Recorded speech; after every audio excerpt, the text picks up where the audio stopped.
Step into the mic with the old school flavor, dropping heavy bars, doing you a favor. Got the rhythm in my soul, can't nothing hold me down. King of the city, yeah, I'm wearing the crown. Just like that.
Yes, people. 1 second. I might have sent the wrong link to Uncle and Copfather. Just bear with me a second, people. 1 sec. 1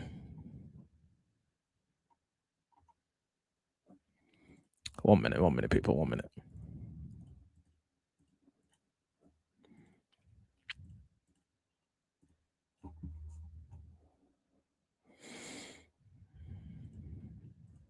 No. See, this is why I don't use StreamYard. I don't know exactly how to use it. We'll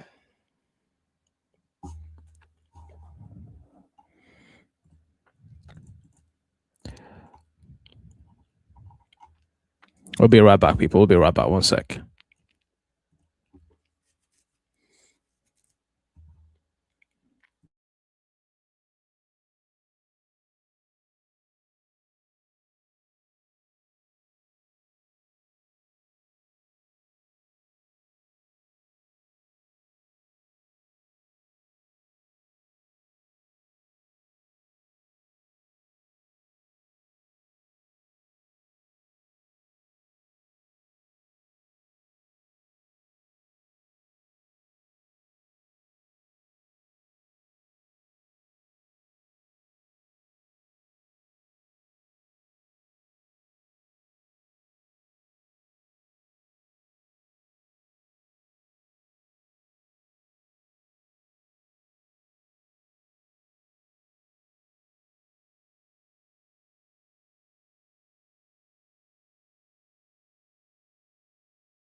Yeah, man, what's going on? Yeah, man.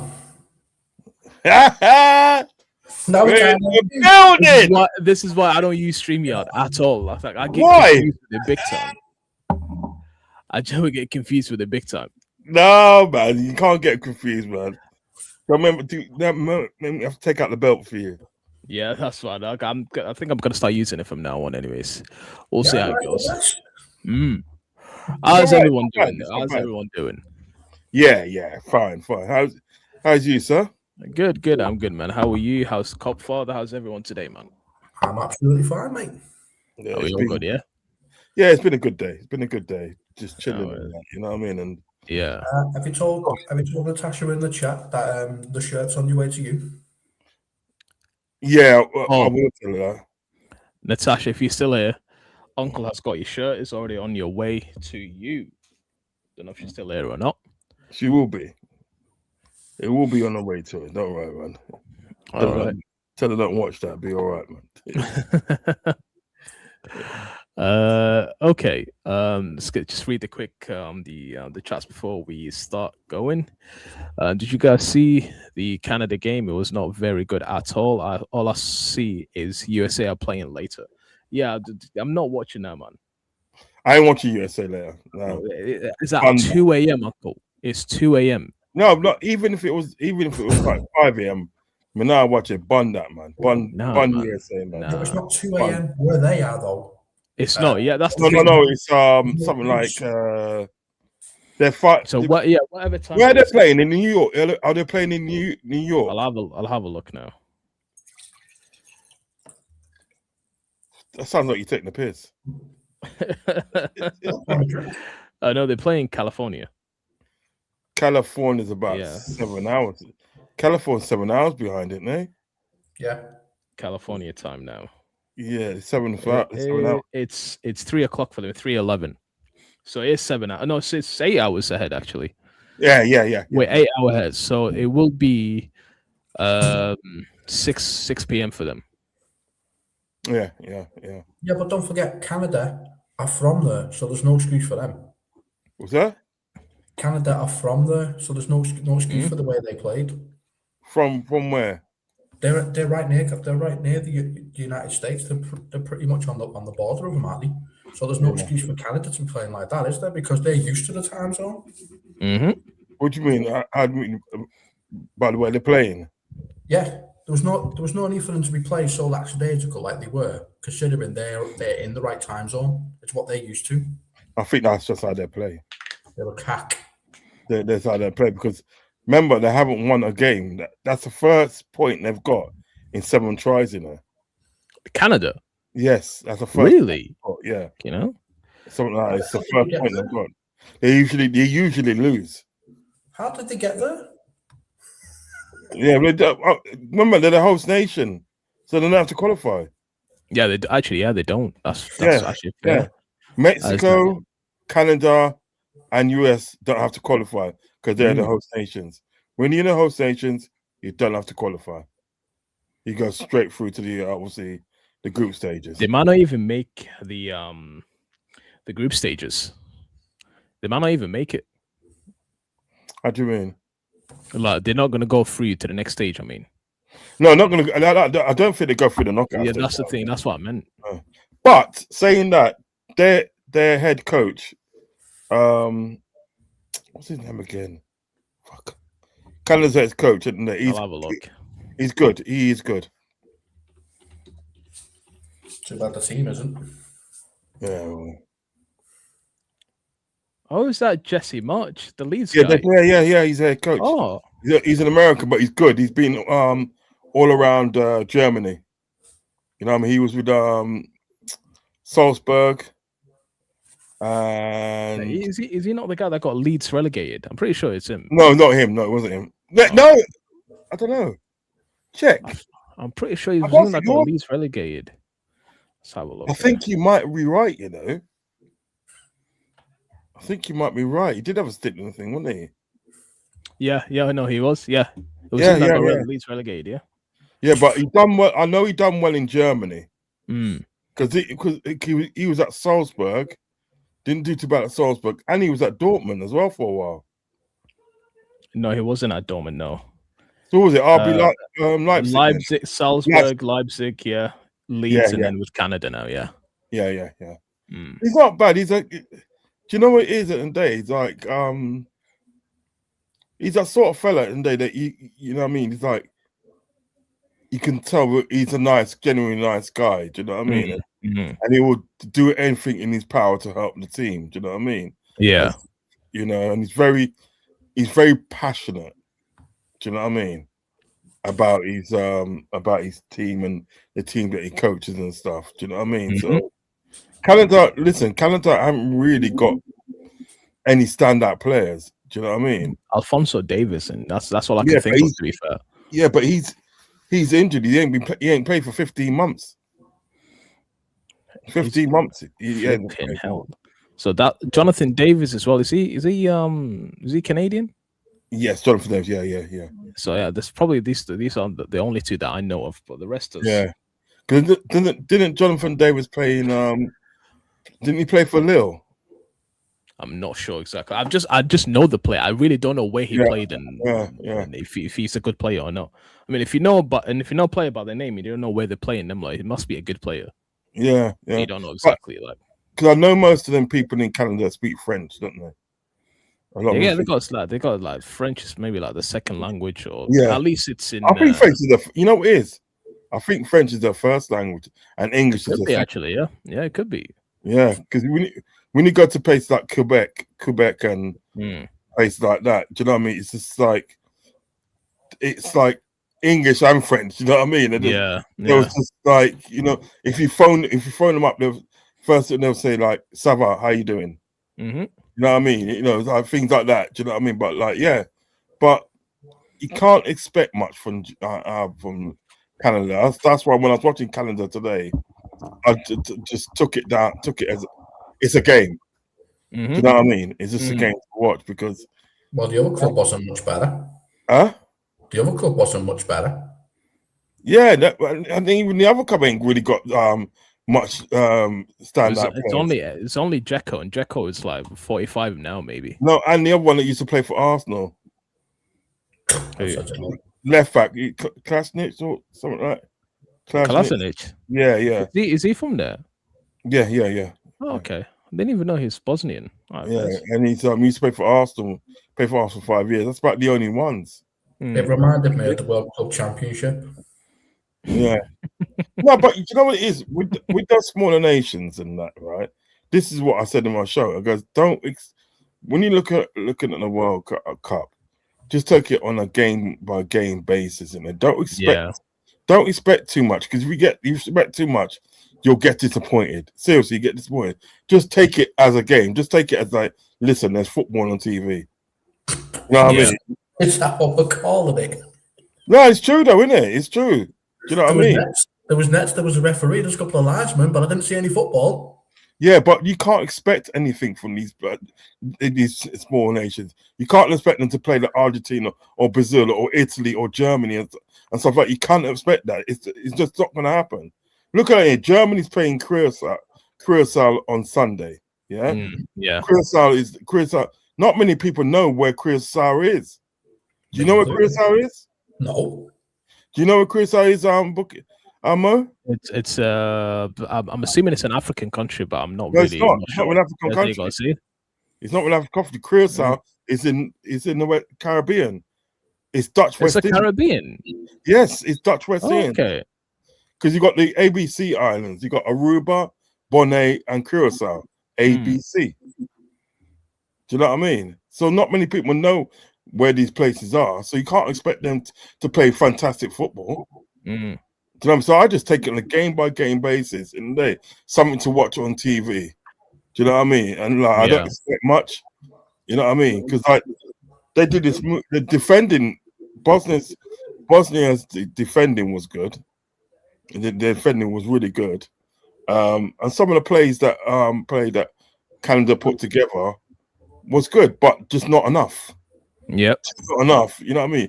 You remember they did that 1-2 in the area, the 1-2 pass in the area, and the guy sort of like went to side foot into back of net, but then the defender just stuck his foot out and poked it away. Do you know what I'm saying? there just wasn't enough of that. But I didn't expect anything to be. I didn't expect a lot. You know what I mean? So, we haven't seen actually. So it's only been like what 3 games now, because I have no idea what happened between South Korea and Czech. oh no, me and Finn watched it last night. That was a good game. Was it? That was a good game. Nah. Yeah, I was asleep at the time, so I really don't know who won or what happened. No, Korea won. No, won. Okay. Good game. Actually, a notification came up and I just did that down. No, I watched it. Me because Fuzzy did a watch along. Okay. And he sent me the link because I'm usually up late anyway. Do you know what I mean? So I am not watching that game on a school night. No, well, obviously not. You can't watch it on school night. Yeah, fair. Can't watch school night. But like, what it is like me and Fuzzy did a watch along on it yesterday, and it was a good game. It was a good game. Korea's second goal. Ooh, go back and look at that Korea's second goal. Yeah, I might have to look at some goals. Yeah. Yeah, the way that if I tell you about it, I think I'm going to spoil it. So I'm not going to tell you anything about it. Okay, I'll have a look. The goal was good though. It was really good. I was like, wow. You know, because Fozzie was ahead of me, 1 minute ahead of me, and Fozzie goes, oh, they scored. Korea scored. He goes, I'm not going to tell you who scored or anything about the goal. I want you to see it. And I saw it. I said, wow, wow. It was good. It was good. But it was a bad game. Song played right. Song played good. He should have scored. I thought Son retired from Korea. He's still there. No, he's still playing. He should have scored yesterday. Okay. Well, this morning, to be honest. He hit a shot and he curled it. He curled the shot. But it just wasn't enough curl on it. So he went just inches wide of the post. But it wasn't a bad game. It wasn't a bad game. Tomorrow we've got Qatar and Switzerland at 8 p.m. Don't know how that'd be a good or bad, but the one I'm excited for actually is Brazil and Morocco at 11 tomorrow. Oh, that's a game. That is a game. I'm gonna have to do watch on for that. So Brazil and Morocco at 11 p.m. tomorrow. I'm well excited for that, to be fair. Yeah, that's gonna be right. Yeah. Hey? So that's gonna be a good game. That's our slot. Huh? That is our slot. That is our slot, actually, yeah. 11 o'clock's our slot time, isn't it? Mm-hmm. That's what? That's where we're. Our slot's at the time we will go live usually at 11 p.m. Yeah, I might have to do a watch along for that. You know, I might have to. Yeah, I might have to. You know, because like, come on, the zillions, man, the zillions. You gotta watch that. You gotta watch that game. Thing is that they've got Fabinho, they've got Allison. I'm gonna have to watch it, man. You got to watch it, mate. I have to watch it. You got to. If Fabinho and Allison there, you have to watch it, man. I'll be knocking. If you don't watch it, I'll be knocking on your door. No, I will have to watch it. I'll be knocking on your door saying, "Well, why didn't you watch it, man? Why didn't you watch it?" No. If 2 Brazilians that played for us there, no, I'll have to watch it. Yeah, it's gonna be. I think this World Cup is gonna be exciting. And what I do like about it is like there's teams in there that you won't usually see in there. Do you know what I mean? And because they've got like extra 16 teams, didn't they? Yeah, it's usually 32, now it's 48. Yeah, and I just think, listen, it's 5 weeks of football, mate. Yeah, it's 5 weeks of football, and I'm feeling that. Do you know what I mean? Mm-hmm. You know, because I was emotionally starved from football when the league finished. You mean emotionally starved or emotionally distressed? Both. Okay. Starved. Me is like mostly emotionally stressed, emotionally damaged, just anything with damage related emotionally with Liverpool last season. No, but like when that finished, I think when that finished, and obviously Ariola got appointed. Yeah, if the season started right there, new season started right there and then, I'd have been happy. Do you know what I mean? But obviously, we knew that wasn't possible. So, like, next best thing was the World Cup. Do you know what I mean? Yeah. You know, so to be fair, international games can be good can be good sometimes. So, like the last World Cup, I really, really enjoyed. The 22 World Cup was really good. I don't know about you, but I really, really enjoyed that one. So we'll see if this. Is that when we got to the quarterfinals? yes, England won quarterfinals. Yes, Yeah. when they played against France. France. Yeah, we got England got they got wrong. battered. They got battered. You know what it was? They didn't so much to get battered as much as there was a lot of wrong refereeing decisions. Upamecano spent more time hanging off the back of like Saka and Bellingham than what he did playing football. Do you know what I mean? Do you understand what I'm saying? You know, and it's like some free kicks that we should have got, and it was just ridiculous. Do you know what I mean? After a while, it just got ridiculous because there's a time when I think it was Jude Bellingham. Yeah, it was Jude Bellingham. Like Upamecano was hanging on his back and everything, and he's gone over, and the referee hasn't done nothing. And Bellingham just held it down like goes, "How many times, ref? How many times?" Do you know what I mean? Like to say, like, how many times are you gonna let this go? How many times are you gonna let this guy do this? Do this? Do you know what I mean? You know, but yeah, I felt sorry for England at that time. There, I was gutted for them. I was gutted. Okay. But yeah, I did really, really enjoy that World Cup. But we'll see how what's going around this World Cup this year. Like the politics around it is just completely wrong. But I'm hoping football, where it actually matters, is really good. Yeah. I wanted to talk about this. Have you lot seen what Alisson said today? Oh wow. We already knew. That's not even news. We already knew he was fully fit. He was just not playing. Isak was doing the same thing. He was just conserving his energy for the World Cup. No, I don't think it was so much as Isak. I think Isak was genuinely injured. He was genuinely injured, and he even came back and stopped. Didn't want to play him. Didn't put him on, and he put him on in one game, didn't he? But he didn't actually make a difference. You know what I mean? Because like we was just shit anyway. But like, you know, Alisson, that was shaky. I'm actually not sure. So you can say that between the players, between like your family and all that stuff, but you don't say stuff like that to the media because at the end of the day, the fans will see it. And even though we all love Ali, and this will be really, really hard for us to turn against him, but stuff like that is just you just shouldn't say. No, you really just shouldn't say. At the end of the day, think about the fans. Wages, not Brazil. Brazil don't pay you wages. I understand. I really understand. I'm not going to say, oh, why is he done this? Liverpool more important. He probably loves, which I can't blame him, to be fair. He probably loves Brazil, his national team, more than Liverpool. Do we blame him for that? I don't, to be fair. Okay. But he's, let's say, about 99% with Liverpool, 1% with Brazil. You saying stuff like that will just not run well with Liverpool fans. But like I said, we all love Ali, and it will be really, really hard for us to turn against him. The guy has done wonders with us. But comments like this, especially at the end, potentially end of your Liverpool case, probably got a season, maybe 2 max with us. Stuff like that you just shouldn't say. But what do you guys think, though? What I want to know before, obviously, pass it on. I want to know, why would you say that anyway? What was in your head to even say that, even if it was true? Because it seems like it is true. Yeah. Even if it's true, why would you say it? Why not keep it to yourself? Do you understand what I'm getting at? Do you know what I mean? Why not just keep it to yourself and like you move what you had to say? You must have known that would not go down well. Yeah. You know what I mean? You know, people check Alisson, right, as a stand-up guy, don't they? They check him as a stand-up guy, good guy, all-round good guy. But now people are going to be looking at it differently. Now I think you mug. I don't know why he said it. The thing is, it's like I said, it will be really, really tough to turn against Ali.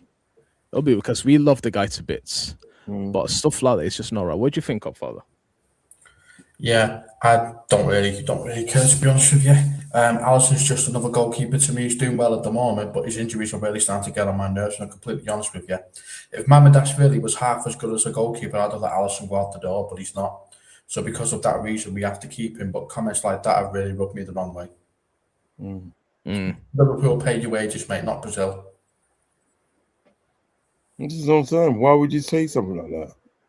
He would have got away with it as well. He would have got away with it. He would have just kept his gob shut. Yeah. Like, the thing is, yeah, like I said, you can say that between the players. You can say that to your family. You can say that to your friends. But once you take it to the media, that's when it goes wrong. You know, mate, don't do that. That's exactly when it goes wrong. You go into the media. I don't know if he actually meant to say it, or maybe he just came out of instinct. But regardless, he said it, and he shouldn't have said it. You really like. There's no need for you to say that. Now, let's all be honest. I don't know if for you, Father, but most Liverpool fans, few days, maybe a week or so, they will probably forget about it. They will, when Ali comes back to Liverpool, whenever Brazil gets eliminated, or if they stay in the World Cup, they go to the final, win whatever. If Ali wins the World Cup now with Brazil, we're all going to be happy for him. We're all going to be happy for him. He's a Liverpool player at the end of the day. But most of Liverpool fans will probably forget by the end of the day. Probably he thought that way. Is it right way to think that way? No, it really isn't. Because at the end of the day, you just robbed Liverpool fans the wrong way, like the 𝗧𝗶𝗸 said here. It's just he really just shouldn't say stuff like that. But at the end, he probably is saying, look, I've got one more season with Liverpool, maybe 2 max. So I think it's time for me to say what I want to say, because what are they going to do now? I don't. Yeah, I think I think he knows something that we don't know. He's probably thinking that they will look. Mamadou Philly doesn't want to be at the club. They're not going to sort of like, go to Woodburn. They don't need to be like number 1 or even number 2. So I'm the man. I'm the man. So I'll just say what I want. Do you know what I mean? Yeah. Rod, this is exactly what I said would happen. As soon as you got Salah saying what he wants about a manager you don't like, right? You're not impressed when he says it about a club you do like, and it's a player you do like. This is what I was saying, it's a slippery slope. Salah's opened the door for all the players to now airing out their dirty laundry. This is what I'm saying would happen. No, don't you feel that this is when Salah said it, he said about a person that no one liked. Salah had to. So Salah said, I'm going. At the end of the day, what they're going to do, there's nothing coming back my way. If the player said it, then there might be like troubles coming their way. Me, I've got nothing on me. I'm gone by the end of the week, by the end of the season, sorry. If I say this now, what's going to happen? They can't do anything to me. I've got a few more games left. I will say it for the sake of everyone in the club. But with Alisson, it's a personal thing. That's all I understood anyway. So, personal thing you just don't say, especially. Okay, you can say personal stuff. It's up to you. But when it comes in Liverpool and it's going to be in a negative way, you really shouldn't just say that. He should have known what to say. And if he actually thought about it before he said it, he probably wouldn't have said it. Yeah, that's just my thing, anyways. No, I hear that. I mean, who knows why he said it? Do you know what I mean? And I think 𝗧𝗶𝗸's got a point. It's like, when somebody comes out and says something like that about either a manager or a player, do you know what I mean? It's like, yes, face it, right? This wasn't Salah's first spat with a manager. No. Remember, he had a spat with Klopp. Yeah, okay, with the West Ham game. Yeah, spat with Klopp, and then now he's had the spat with Arne Slot. Fair enough at the end of the day that Salah is actually leaving. You know what I mean? So he thought he'd come out with that, but remember he came out with something before, didn't he?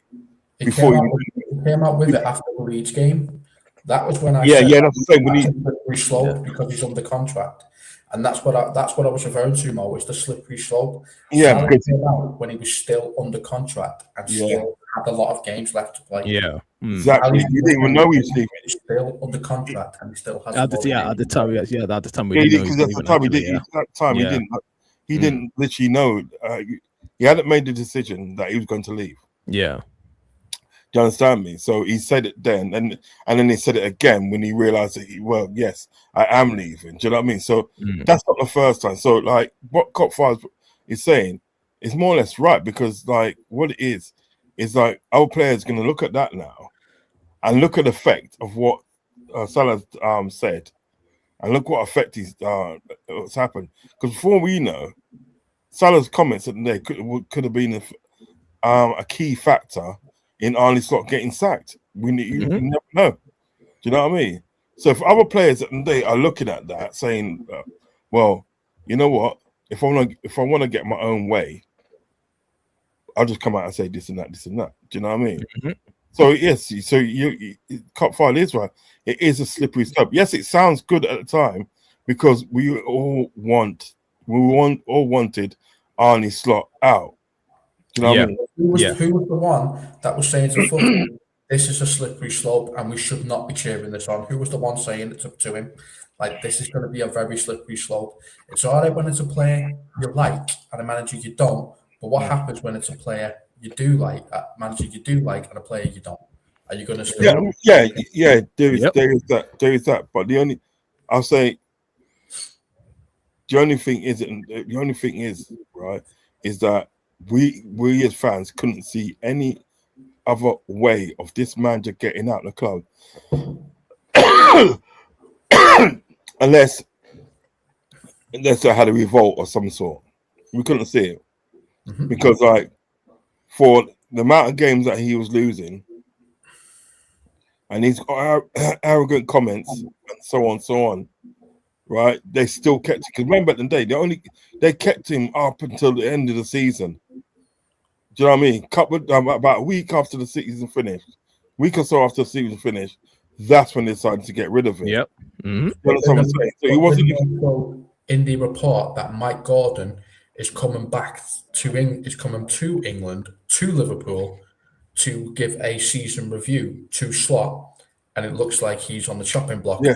Even before Salah came out with that comment. Yeah, but that's what I'm saying. But even that now, even Mike Gordon coming to England for a season review, it was still right at the put it this way, the season had done.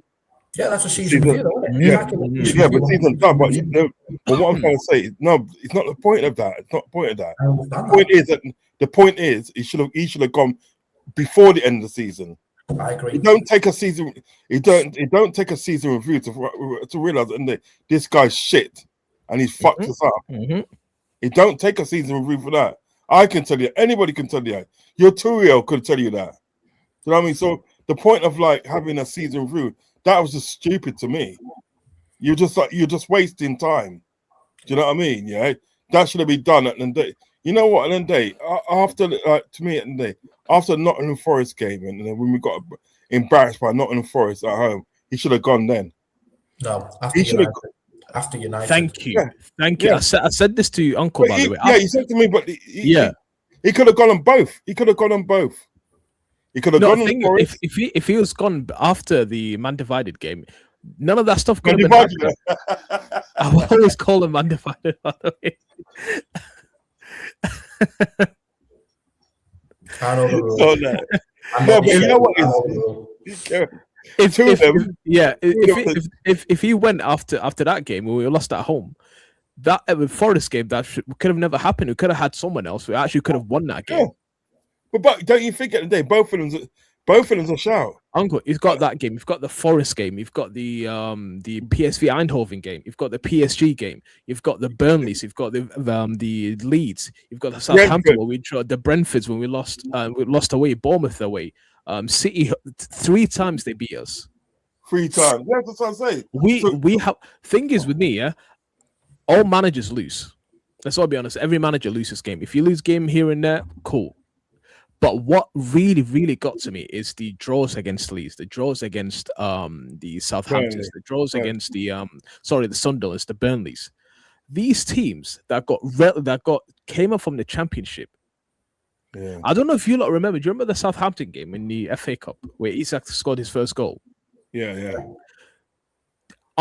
Uncle, please let me know if I'm lying. If I'm lying, let me know if I'm lying. Did we deserve to win that game? No. I doubt it. No. How many times Southampton actually hit the post in that game and we're really close scoring? That's got a few times. If we went for Leone, I'll tell you what.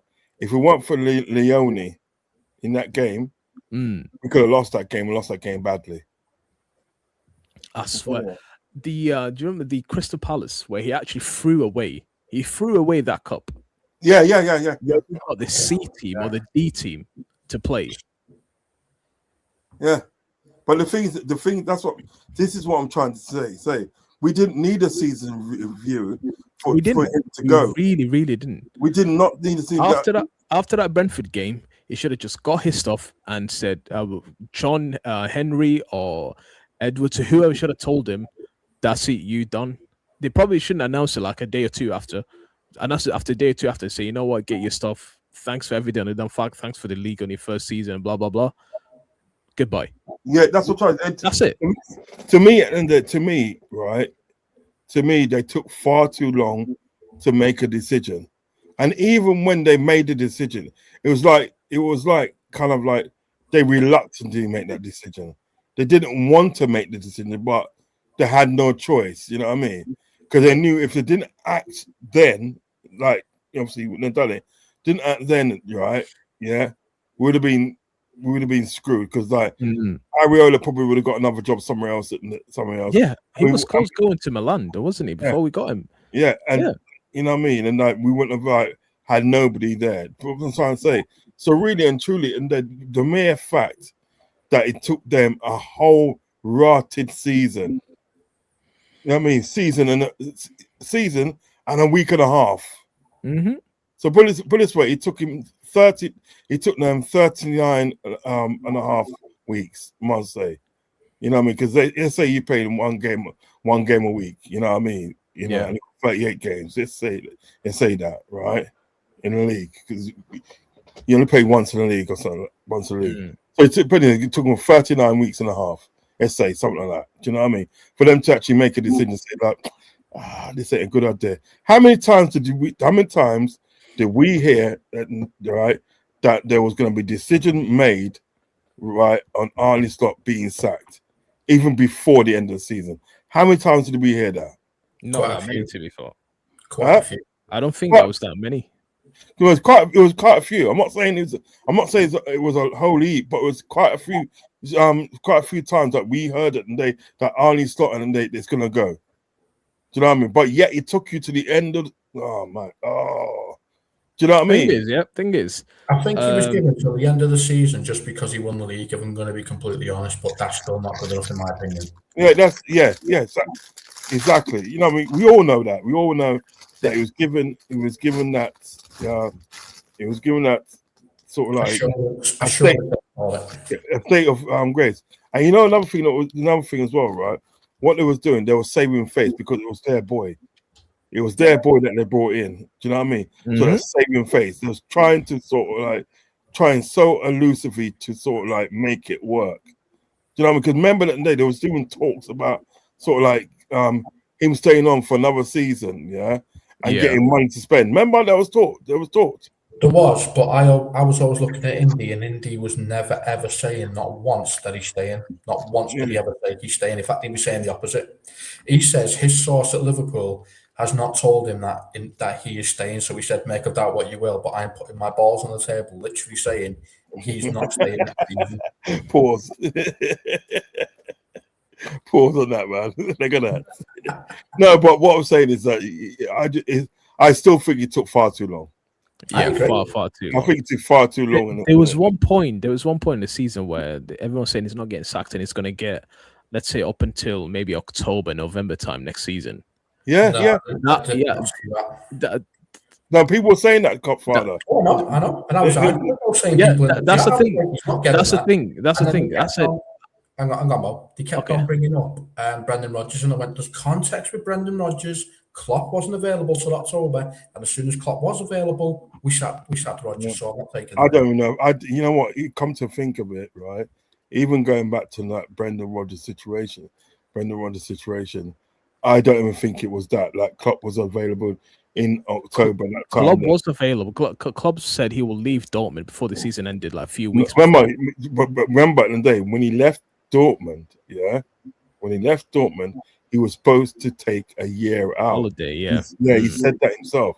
I remember, and we got him sort of like 4 or 5 months into his holiday. He literally broke his holiday to come to Liverpool. Do you know what I mean? So he wasn't meant to come. Do you know what I mean? He was on holiday. That meant he wasn't available because he was not in the country. He wasn't available. He wasn't available. He wasn't. He got talked in. We managed to talk him into it because he said he said with his own mouth, when a big club like Liverpool come calling, you have to come. Yep. You have to come. So we kind of talked him. I've seen him in a suit. Huh? It's the only time I've seen him in a suit. Was his yeah. But the thing is about it, even that Brendan Rodgers thing, you know, Godfather. Even if you look at that, they were saving face on that because what happened in that closed season? What happened? They got rid of his backroom staff, gave him new backroom staff, right? Yeah, and they gave him 80 million to spend. Now that doesn't tell me at the day that you've only got 2 months left in your job. Do you know what I mean? Don't tell me that. It doesn't tell me that. So they was trying to save face, and then they got to a situation. They got to a situation where they realized that this is not going to get any better. Because remember when we kept on drawing, didn't we? Kept drawing. I think the last draw that we did have was against Everton. I think Everton was like 1-1.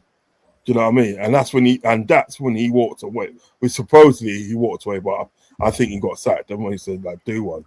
Do you know what I mean? And then sort of like, obviously a week later, I was like, not even a week. It was about 3 or 4 days. Jurgen Klopp is rocking up at Liverpool. You know what I mean? Do you understand what I'm saying? So they literally talked him into it.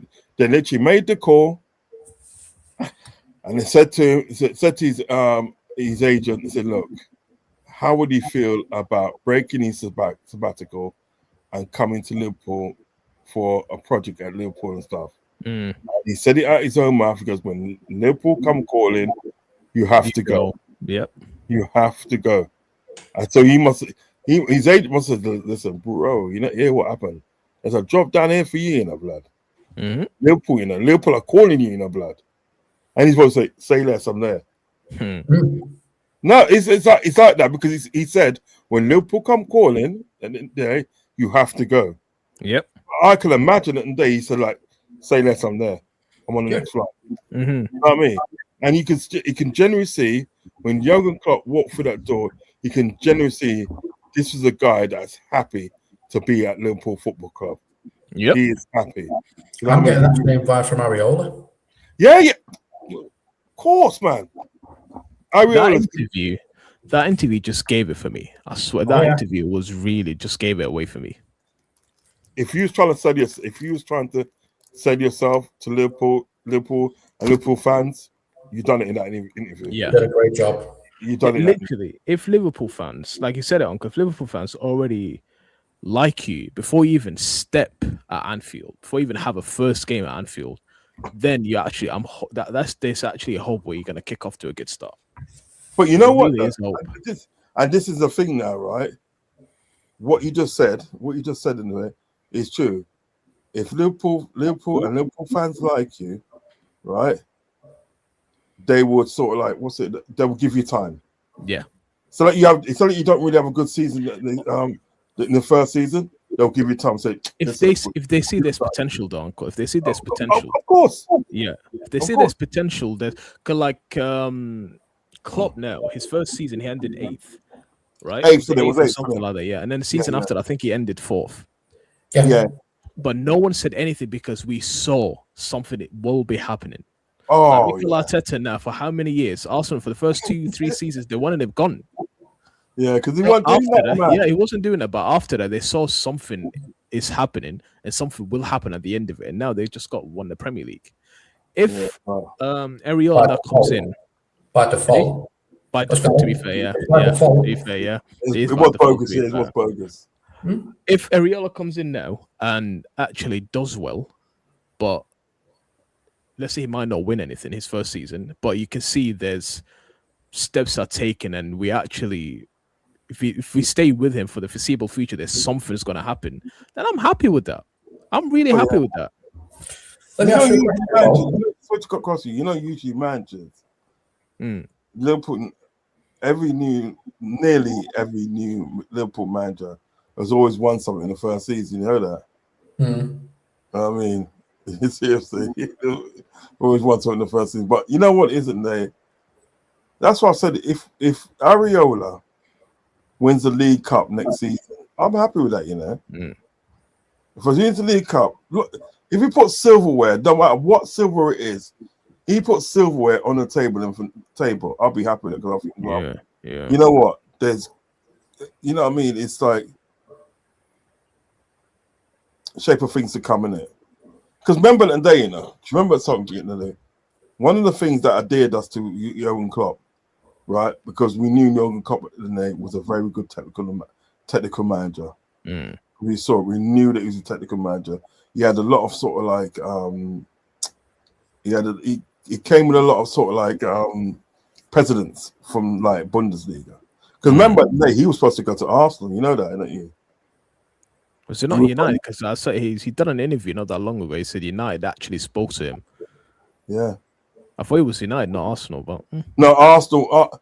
He was supposed to go. Arsenal wanted him, and I think Arsenal made inquiries. But you know, Arsenal stuff already. They drag their feet. They don't make inquiries. You know what I mean? I was at that other time as well. Arsene Wenger was just not leaving Arsenal. Yeah, so I don't know why would they even speak to him if Arsenal's not. No, remember, not so long after that, when Klopp came in, I think Arsene Wenger announced that he's going. Yeah, but like 2-3 years after that, yeah. Yeah, but no, it wasn't even 2-3 years. I think it was about 1, maybe 2. When did Arsene leave Arsenal? Let's have a look. I'm not sure. But here's a question for both of you, right? Yeah. Can you honestly tell me, hand on heart, if Liverpool have less losses, that we don't win the league next season? Less losses than everyone, you mean? Less losses than last season. Yeah. So 12 losses is not Liverpool. Liverpool don't lose 12 times in a league. If you go back and check every league, we don't lose 12 times. So if you limit that to say our normal, which is like 3 or 4, how many more points do we accumulate? A lot more. A lot more. Even keep the draws where they are, just bring down the losses to Liverpool level of 3-4. Can you honestly tell me that title's not ours? It really is. Of course it is. It is, of course. That's why I'm saying Arsenal have not got a grip on the title. Well, we know that anyway. It's just Liverpool have 12 losses. So that's not Liverpool standard. So you bring that right down to Liverpool standard, which is 3 or 4. It's accumulated a hell of a lot more points, and we probably win the league. We all know it. We all know at the end of the day, and this is one of the reasons why I didn't want Arne Slot nowhere near this club. Yeah, right. We all know at the end of the day we had a really shit season. The chickens came home to roost. To be honest, the chickens came home to roost, and we just looked horrible. Do you know what I mean? So much to the fact that they're trying to name us the worst defenders ever. Yeah, but that's bullshit. I wouldn't say that. Yeah. No, that's what they're trying to name us. They're trying to name us. I'm not saying. I wouldn't say that. We are that.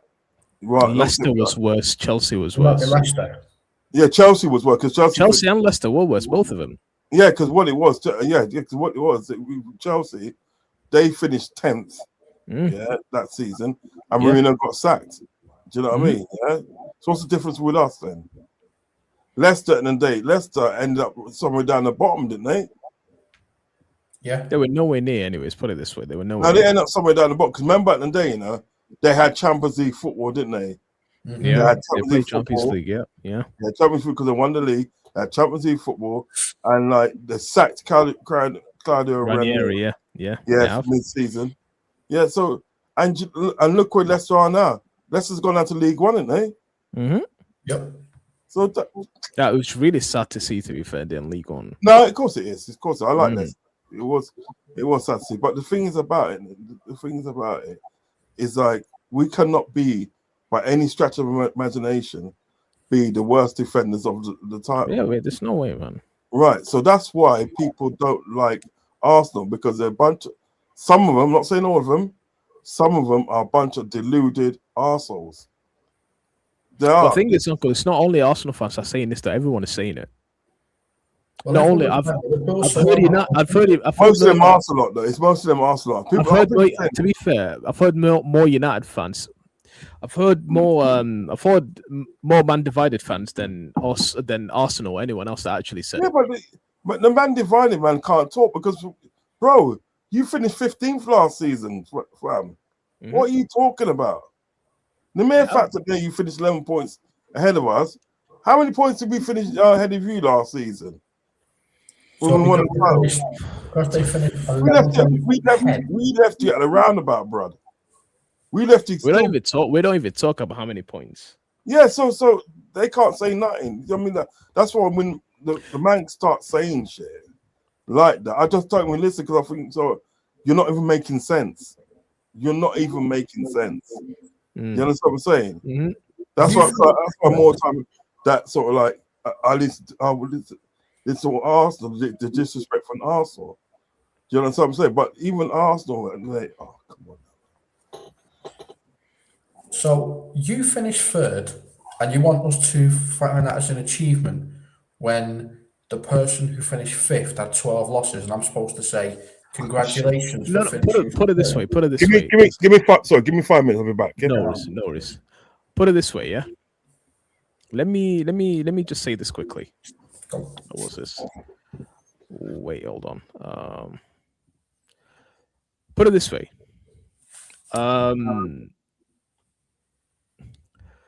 What is the difference now between second and fifth? Not much. 11 points, I think. No. In general, what's the difference between a person that finished second? Let's say they didn't win anything. Let's say there's no like League Cups or FA Cup involved. Champions League, none of that stuff is involved. Okay, tell me what's the difference between the second and the fifth? No difference. They both get Champions League football. There's no difference. Exactly my point. There's no difference. Exactly my point. There is no difference between the team that finished second and the team that finished fifth. If fifth gives you Champions League, there's literally no difference. So I don't understand why some of the fans saying, "Oh, you finished a bit below us." You didn't win a trophy, League Cup and FA Cup, and we didn't. We didn't as well. There is no difference between us. There really is no difference. And if they start going on about the points, I'm just going to completely leave the conversation at that point because the points mean absolutely nothing. It means nothing. We at the end we all got the exact same thing. You got a Champions League. We got a Champions League. Yeah. There's literally no difference. If you get to a point behind the leader and fifth place get the same prize, what's the difference? There's literally no difference whatsoever. There's no difference at all. You get Champions League, I get Champions League. That's it. There's no difference anymore. There really isn't. So I don't understand why some of these fans just saying, "Oh, we finished above you." Where did you finish in the league? We finished fifth. Oh, we finished second. We finished third. Yeah. So the only thing I can try to see they've actually won League Cup and FA Cup. That matters. That actually adds something to them.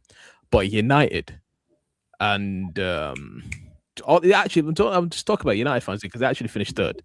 And who finished fourth? Villa. Villa can talk because they actually won Europa League. Fairs to them.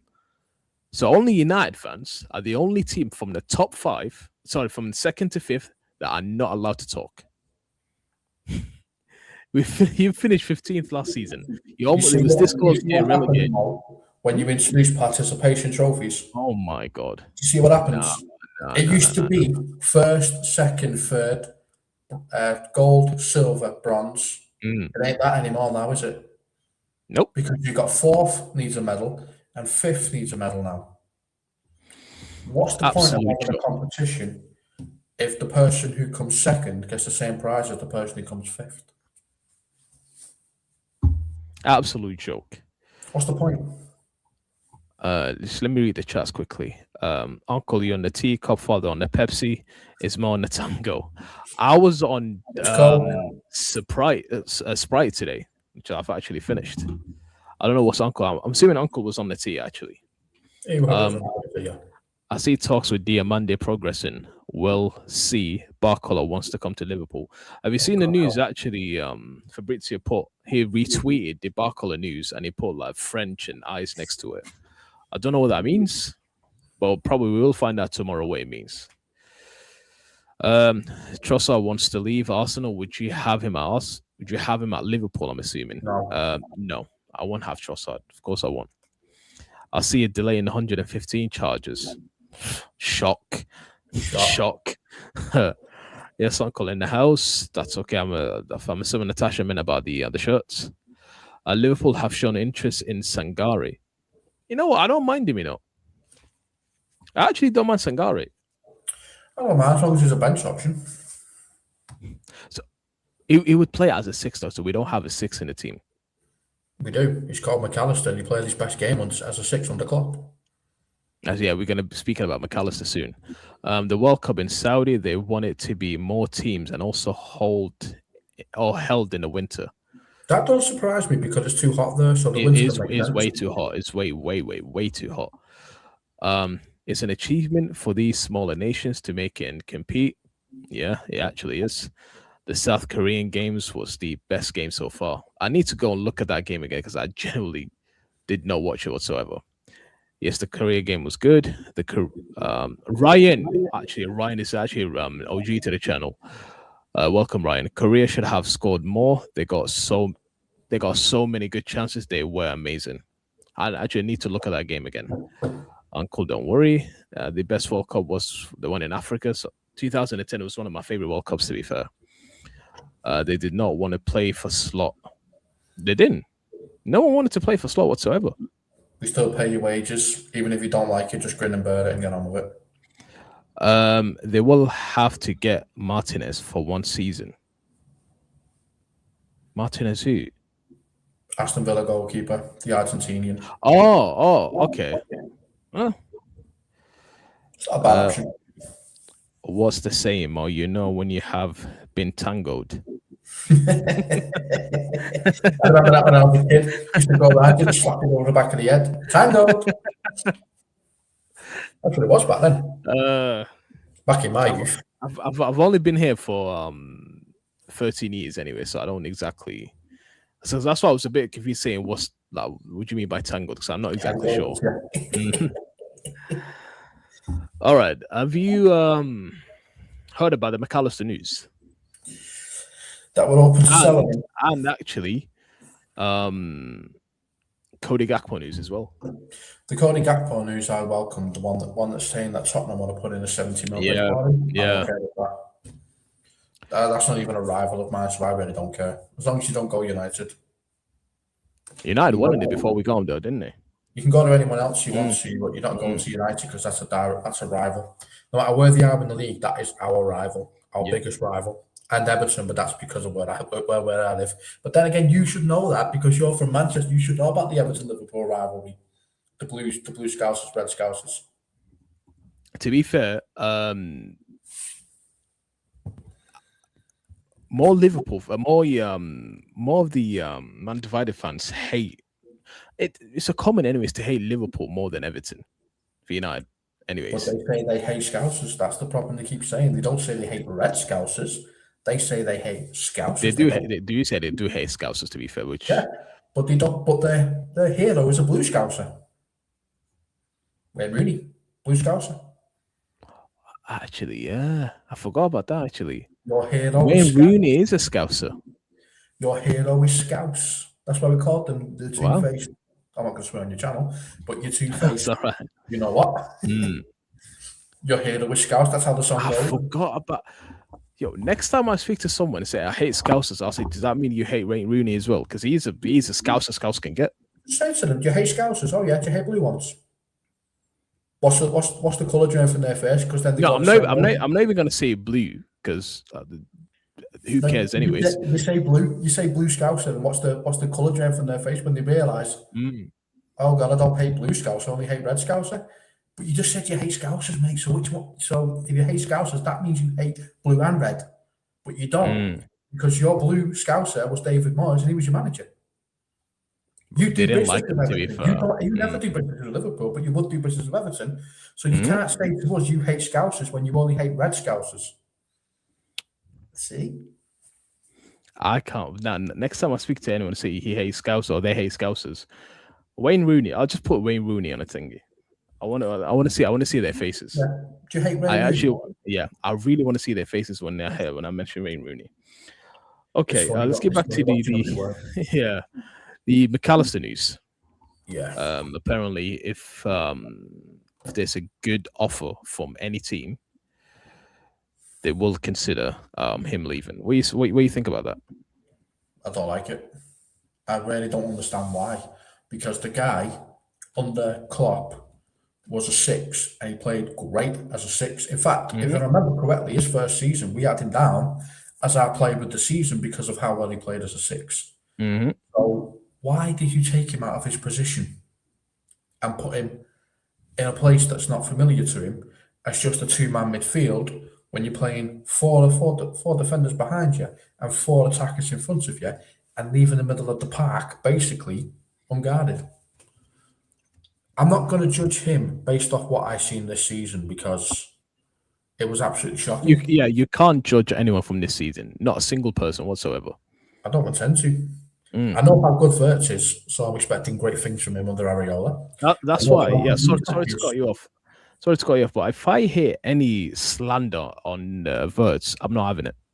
I'm really, really not having it because we've seen 𝗧𝗶. We see when he plays for. Do you know what's the excuse now as well, Cop? They say, "Oh, he plays against smaller teams in Germany." When he plays for Germany, say the national team. I mean, cool. We've seen him play in the Champions League. We've seen him play in the Bundesliga. We've seen him play when he actually plays under a good manager that knows how to get the best out of him. Slot was not that person whatsoever. No. Whatsoever was not that person.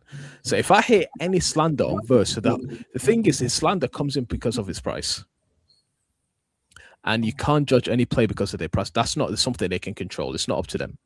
That's the modern market because it's been souped up by the likes of City and Chelsea.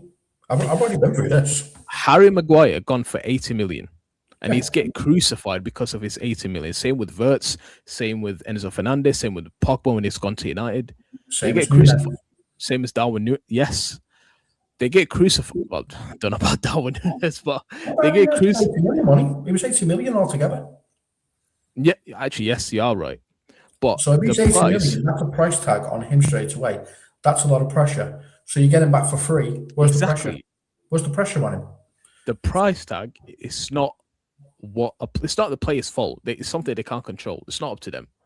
How do you think Anderson's going to perform now that he's got 120-something million price tag on the top of his head? If Elliot Anderson is a decent player. If he goes to City and actually performs well, then cool. Same with Declan Rice. Declan Rice gone to Arsenal for 100 million, given to West Ham, and he's actually performs really well.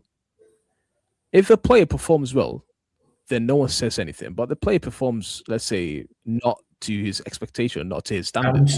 How many seasons was Declan Rice at Arsenal before he won a trophy?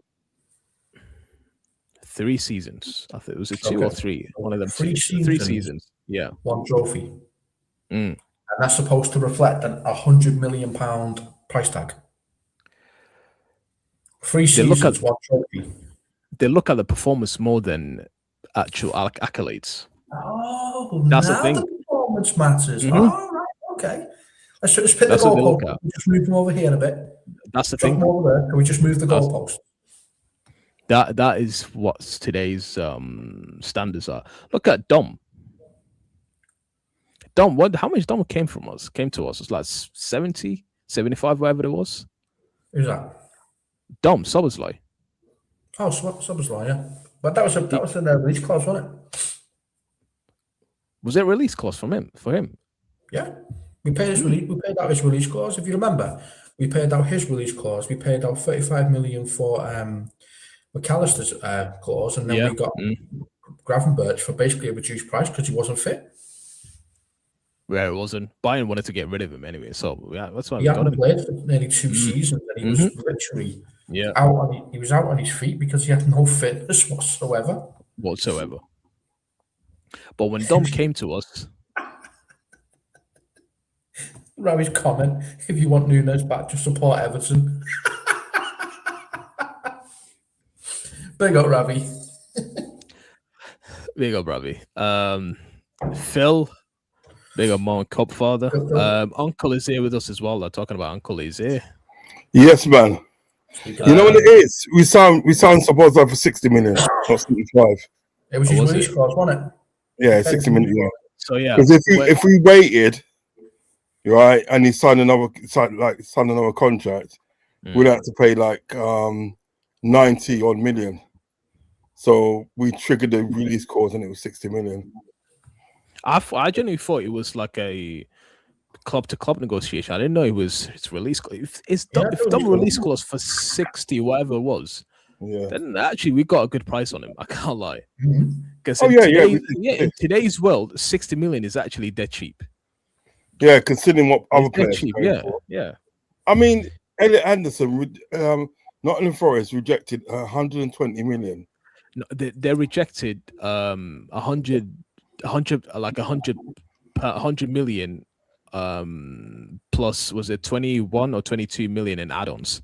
They wanted 120 in total without the add-ons. That's why they rejected it. They want 120 straight, no add-ons, no nothing. Just take 100 million in there. Elliot Anderson for 100 million, you're never going to get that price ever again. Why would you say no? Yeah, exactly. That puts a tremendous amount of pressure on the player, considering who he plays for. That's now a lot of pressure he's got on him. The thing is, it's going to be what's his name, Enzo Maresca. It's not going to be Pep anymore, is it? So I don't know how City going to be with a completely different manager. Because if they had Pep for like what 10, 11 years now. So it's going to be it's going to be. Did he come in before Klopp?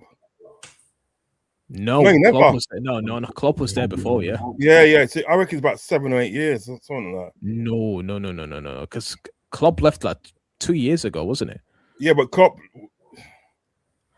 he came in maybe a season after Klopp came in. Let us know in the chat, please. If anyone in here, when did Klopp and Pep Guardiola came to see, and what seasons? Because Klopp came in October 2015, didn't he? Yeah, because I remember that Klopp played 2 seasons with I'm sure with Pellegrini at the helm. So like 2 seasons he played with the helm. The chat will let us know, anyways. Yeah, the chat will let us know. Not exactly sure, but yeah, the player on the price tag is not. It's something he can't control. He can't say anything, but that's why I'm not having a slander on ว์. But what were you saying, couple? Like where were we talking about McAllister now? Yeah, Uncle. What do you think? Since you're here, what do you think of the McAllister? There's news him leaving and Cody Gakpo 70 million to Tottenham. Well, I'm not being funny. If Tottenham want to pay us 73 million for Cody Gakpo, I will take that. Not that I don't dislike. Do you know what I mean? Cody Gakpo, I quite like him because I think he was unfortunate, like with other players as well in that team last season, that they're being played out of position and so forth. You know what I mean? Yeah. The rest of history.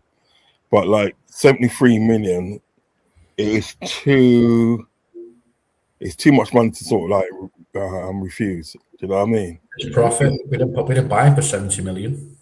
Eh? We didn't buy him for 70 million. No, it's 37 million. It's 37 million we bought him for. Yep. You know what I mean? So it's too much good money to reject. However, sort of like McAllister, I don't think we should get rid of McAllister. I think we need to keep McAllister. I think we need to keep McAllister. I think what we should be doing with McAllister is added on to. Do you know what I mean? Bodies in the midfield, so they can further help him. Because I think what's happening with McAllister, and this is what people are sort of like, I'm not necessarily you lot, but other fans that want to get, want him gone, they're missing the fact that McAllister is doing too much in midfield. He done too much last season in midfield. He did. When you look at Klopp, when he was when you look at Slot, the first season he come in, he wasn't doing so much. You know what I mean? Because you had players around him. Do you understand what I'm saying? Like Luis Diaz, Diego Jota. He had to play as a 6 as well at that season. Yeah, and Darwin Núñez and so forth. He didn't really. He wasn't really doing a lot on his own, but he done what he done. Do you understand what I'm saying? If we go back before that, in Slot's last season, again, he wasn't doing a lot. He's just doing what he needed to do, and we rated him for those 2 seasons. So not all of a sudden, what he has a bad season, you want him to go? No, that don't make sense to me. Even like Isaac, there's people saying with Isaac, yeah, it's a waste of money. It's the price tag, Uncle. It's a waste of money. And I think so. That's a fast man. How can you say he's a waste of money? When well, number one, he never had a pre-season. Number two, right? Prior to playing for us, prior to kicking his first ball with us, he hadn't played for 4 months. Do you realize that? Yep. 4 months. Do you know what I mean? Yeah. And what it is, I said to people when it came to like Isaac, I said, look, Isaac's always going to be playing catch up because you know he didn't have a pre-season. I'm expecting, this season coming up now, I'm expecting to see the best out of him this season. It's too premature. And people that sort of like saying that they get rid of him, it's waste money. You need to take a look at yourself, mate. You need look at Isaac's goal before Van der Ven injured him. Wijnaldum's little pass and a little slide into the corner. That's a striker's goal. He got injured and he broke his bloody leg. I don't even look at that strike. I look at the strike he scored against West Ham. Do you remember that West Ham game? That is a striker goal. That's why I said this is the Isak we actually bought that money for. Yeah. I want to see the Isak. As well. McAllister hits the ball, he stops it, and then hits it. Yeah. Not many players can pull that one off. I'm with you, Copfather, and and Mo. I'm with you. I just think when people start talking about sort of like, get rid of him, it's a waste of money, it annoys me. It's annoying, man. What kind of idiot statement you coming out with, man? Come on now, man. Seriously. I even said on Enz's show, right? People were boiling out about, Isaac and this and that, right? Nobody was saying that when we was going for him, yeah? When we was going to get him, they weren't saying that about Isaac. Everyone was scared. Everyone was scared. Everyone was saying, put our name on the trophy. The season is just a formality. That's what everyone was saying. People were scared. So nobody, Liverpool fans included, nobody was saying that don't get him. It's a waste of money. Blah, blah, blah, blah, blah. Nobody weren't saying that. Thing is, Uncle, as well. After he broke his leg against Tottenham, how many months he was actually off? Quite a few. Yeah. He missed most of the season because he was either unfit or was injury. Yeah. To do with injuries. Yeah. So the slander on his name, that's one thing I'm not going to have as well. I refuse to have. No, Mo, I'm with you, bro. I am with you 100% because I don't like the start of this game. Because I said for a long time, Copfather is a witness to it. I said for a long time, I'm not expecting anything for Isaac this season. You know what I mean? Because he's always going to be playing catch up. The real test at the end of the day is going to be next season. Obviously, this season coming up. That's when you're going to see sort of like, the proper Isaac. I hope that happens. You know what I mean? And what I do hope is that we get players, that can support our strikers. Because that's another thing. This season, just gone, we never had no players that supported our strikers. They had to do it all by themselves. No. Do you know what I'm saying? People like Ekatike, the style that Ekatike plays, he's used to like going deep, picking up the ball, or you know what I mean, and like running off the ball, receiving the ball. Do you know what I mean? He's used to sort of like that, like centre forward play. Do you know what I mean? Like a centre forward. When you got Alexander Isak, which is like he's an out and out striker. Come on, he's an out and out striker. Yep. When you got something with him, you got to play to his strengths. You got to play the ball to him. Play the ball to him. He was barely getting the ball. Yeah, and he was barely getting the ball. Yeah, it was good. Pay the ball to him, and he'll do the damage. You know what I mean? Do you remember like that guy? What's his name? Like Nigerian football. Yakubu. Do you remember him? Yakubu. Yeah. You know Yakubu. Remember he used to say, feed the yak, feed the yak. But because what was Mo, right? Yeah, I don't know if you're probably too young. I'm not too sure. yeah. What it is, and whenever you played in the right ball, yeah, he played for Portsmouth, Everton, and I can't remember who else in the Premiership, but they bought Middlesbrough. I think he ended up with Middlesbrough. I think. Don't quote me on that. But they bought him from Ajax. He's Ghanaian. No, Nigerian. Sorry, he's Nigerian. And they bought him from Ajax. Yeah, good striker, really good striker. What it was, if you feed him the right ball, he'll just do the rest. Feed him the right ball, he'll do the rest. Did you ever heard a joke about sort of like that joke about what's it? Him and Harry Redknapp when he played for Portsmouth. They said like he must have said he had a Harry Redknapp had a bet with him, yeah, and he said that they sort of like there's playing, can't remember what team was playing, but there's playing as a team, and it was a game they had to win, yeah, and he said like Harry Redknapp said to him, if you score a hat trick, I'll give you 20 grand. Do you know what I mean? I'll give you 20 grand if you score a hat trick. So what it is at the end of the day, right? He comes on, he scores a goal. Levels it. I think I would puts him ahead. And he scores the next one, yeah, and puts him further ahead. I say they end up winning the game 4-2, for instance. They say that, yeah, right? Everybody's happy and this and that, right? And Yukuba's coming off, and he goes like, Yukuba, what's wrong with you? Why aren't you happy? We won the game. You played what? You play well. And he goes, boss, I'm not happy. He goes, why are you not happy? He goes, well, I didn't score the third one, yeah, and the third one will give me 20. You said I score 3 goals, you give me 20 grand. You get, you know what Redknapp said? Because if I know now, I took you off ages ago.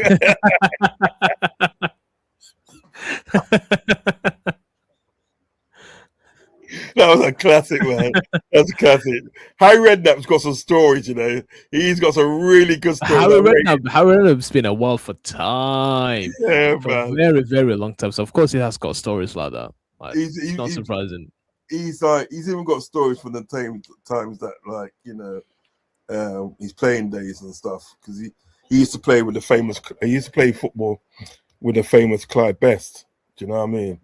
And he just like discusses, like, he goes the racism. He goes listen, Clyde Best on his day was the best centre forward in Europe. He goes in Europe, you know what I mean? Because he was just phenomenal. But he said like the racism at the end of the day that he went through, yeah, even from the own fans, he goes, it was disgusting. He goes, it was just disgusting. That's something like Harry Redknapp. If you can see Harry Redknapp's that sort of guy that don't stand for racism. He's not in it. He's just not in it. You can tell. Do you know what I mean? You know, he's just not into racism at all. You know what I mean? And which is, it's kind of strange in a way, considering the area he grew up in East London and stuff. You know what I mean? You know, we all know the problems they got down there. But like, you don't stand for it. You just that's just not his cup of tea. Do you know what I mean? You know, and he worked. What I like about Harry Redknapp, he worked with a lot of black players, and he gave a lot of black players or like their start. You know what I mean? Like Jermaine Defoe and stuff. Do you know what I mean? You know, even when he was at Portsmouth, and he won the FA Cup, half his team was full up of black players. You know, was it? Yeah, man. Sonny Montari. All them man's there. Stop it. Matari was decent, actually, to be fair. Yes, he brought Sonny Montari to the Premiership, man. He made people know about Sonny Montari. He made them know Sonny Montari. He had quite a few guys. Yeah, bro. Okay. I mean. All right. Yes. So, where were we? You'd say the McAllister thing. So,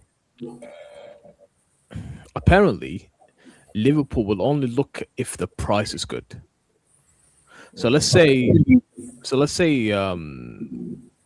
actually, before I even continue, what if you let's say we had to sell McAllister, what price would you give him in today's money? 90 million, right? 90 million, right? Yeah, 90 million rights to 100. If they can ask, sorry to go across you, yeah. Okay. Yeah, sorry to go across you. That's all right. If they can ask for 120 million for Elliot Anderson. Yeah. If they can ask for 80 million for that youth the youth there from Bournemouth. Who's that youth there from Bournemouth? The midfielder from Bournemouth. Alex Scott. So they want 80 million for him, you know that, don't you? Yep. Yeah. And these guys, these two guys I talked about, remember, they ain't done nothing, you know. They're not They ain't won international. nothing. They've won nothing, but yet in the day, they're asking that type of money for him. So McAllister in the day, he's won the Premiership, Copa America, World Cup winner. I'm sorry, he's not 120 million, 120. I'm not accepting anything less. Yeah. Whatever Elliot Anderson can go for, McAllister goes for more. I was about to say, if Elliot Anderson and Alex Scott, which to me personally, McAllister's a better player than both. Yeah. I'm not expecting anything less than 110, 120. I'm not even moving. I was about to say, I refuse to expect to accept anything under the 120. Alex Scott going for 80 million. Elliot Anderson going for 120 million. If McAllister does, if let's say Liverpool sell McAllister, if they're selling for less than 120, then there's something needs to be happening. And now people will say he's 28. Why would anyone? I don't care. No, Uncle, listen. They say he's 28. Why would anyone sell a player for 120 if he's 28 years old? Ronaldo went to Juventus when he was 30. Yeah. Yeah. Age doesn't matter. That was 100 million, wasn't it? Wasn't it 100 million? Yeah, Ronaldo went to Juventus, he went for 100 million. And Italy, Italy, they are skint. They don't pay any money for anyone. 100 million for Ronaldo was a lot of money at the time. Yeah. I don't care. 120 minimum for McAllister. Now, to me personally, if you tell me I give you a 150, you're selling McAllister, no. I'm not doing it. Because McAllister is actually a quality player. His price tag's going to go up anyway with the World Cup. Remember Coutinho?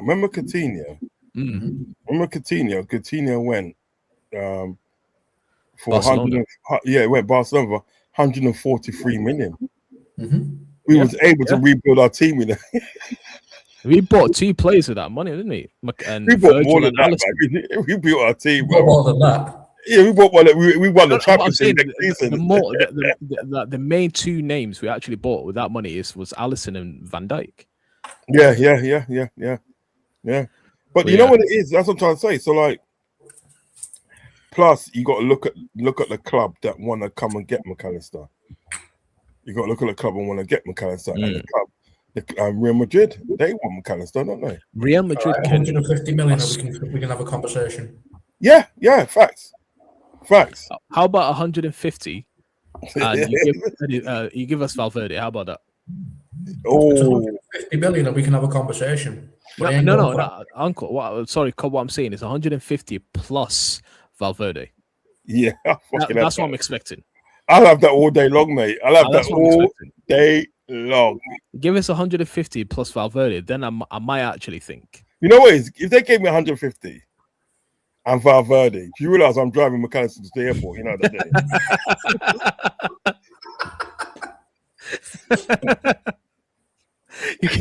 Man. You go all the way to Liverpool, Uncle. Yeah, I'm driving to the airport, man. John Lennon Airport, here we come, mate. You know what I mean? Because where we going? Hey, listen, these guys are to pay 150 million for you, and they give us Valverde. Get in the car, man. Get in the car. John Lennon Airport straight. Massive price tags on all our players now. So that's what I'm gonna do. Fuck them. Gakpo is going to be 100 million because he's won a Premier League and he's won all other trophies as well. He's won quite a few trophies. Let's not lie. He's won quite a few. Yeah. So 120 million on his head straight away because if you can, Anderson hasn't won a damn thing and Gakpo has won quite a lot. So that's 120 million on him. Gravenberch, I'm throwing 90 million on Gravenberch because look. You got a point there because I'm going to raise the prices. You got a point. You got a point because the fact in the day, right? If you look at it, we don't need to sell Gakpo. No, we don't need to sell because the fact in the day, right? We know by all accounts, every player last season played shit because of getting played out of position. Yeah. Yep. That's number one. Number two, we know that there's a guy coming in as our head coach that is very technical. He's a technical guy, guaranteed people are going to be playing in the right position. You're Yeah. going to take a look at Gappo, right? If not, he hasn't took a look at him already, and say, right, you're an inside forward. You're an inside forward. I don't want to see you playing anywhere else but the inside forward. I want you to take, right, Jota's role. I want you to take Jota's role. Jota's role is now yours. I'm surprised. I'm so surprised that wasn't done. That wasn't done last season. Do you know what I mean? Someone know what he was doing. You know what I mean? That's what I'm trying to say. So I expect a lot of players to be played in their right position. Yeah, right? Do you think Gakpo will actually succeed in Jota's position? Yeah. Yeah.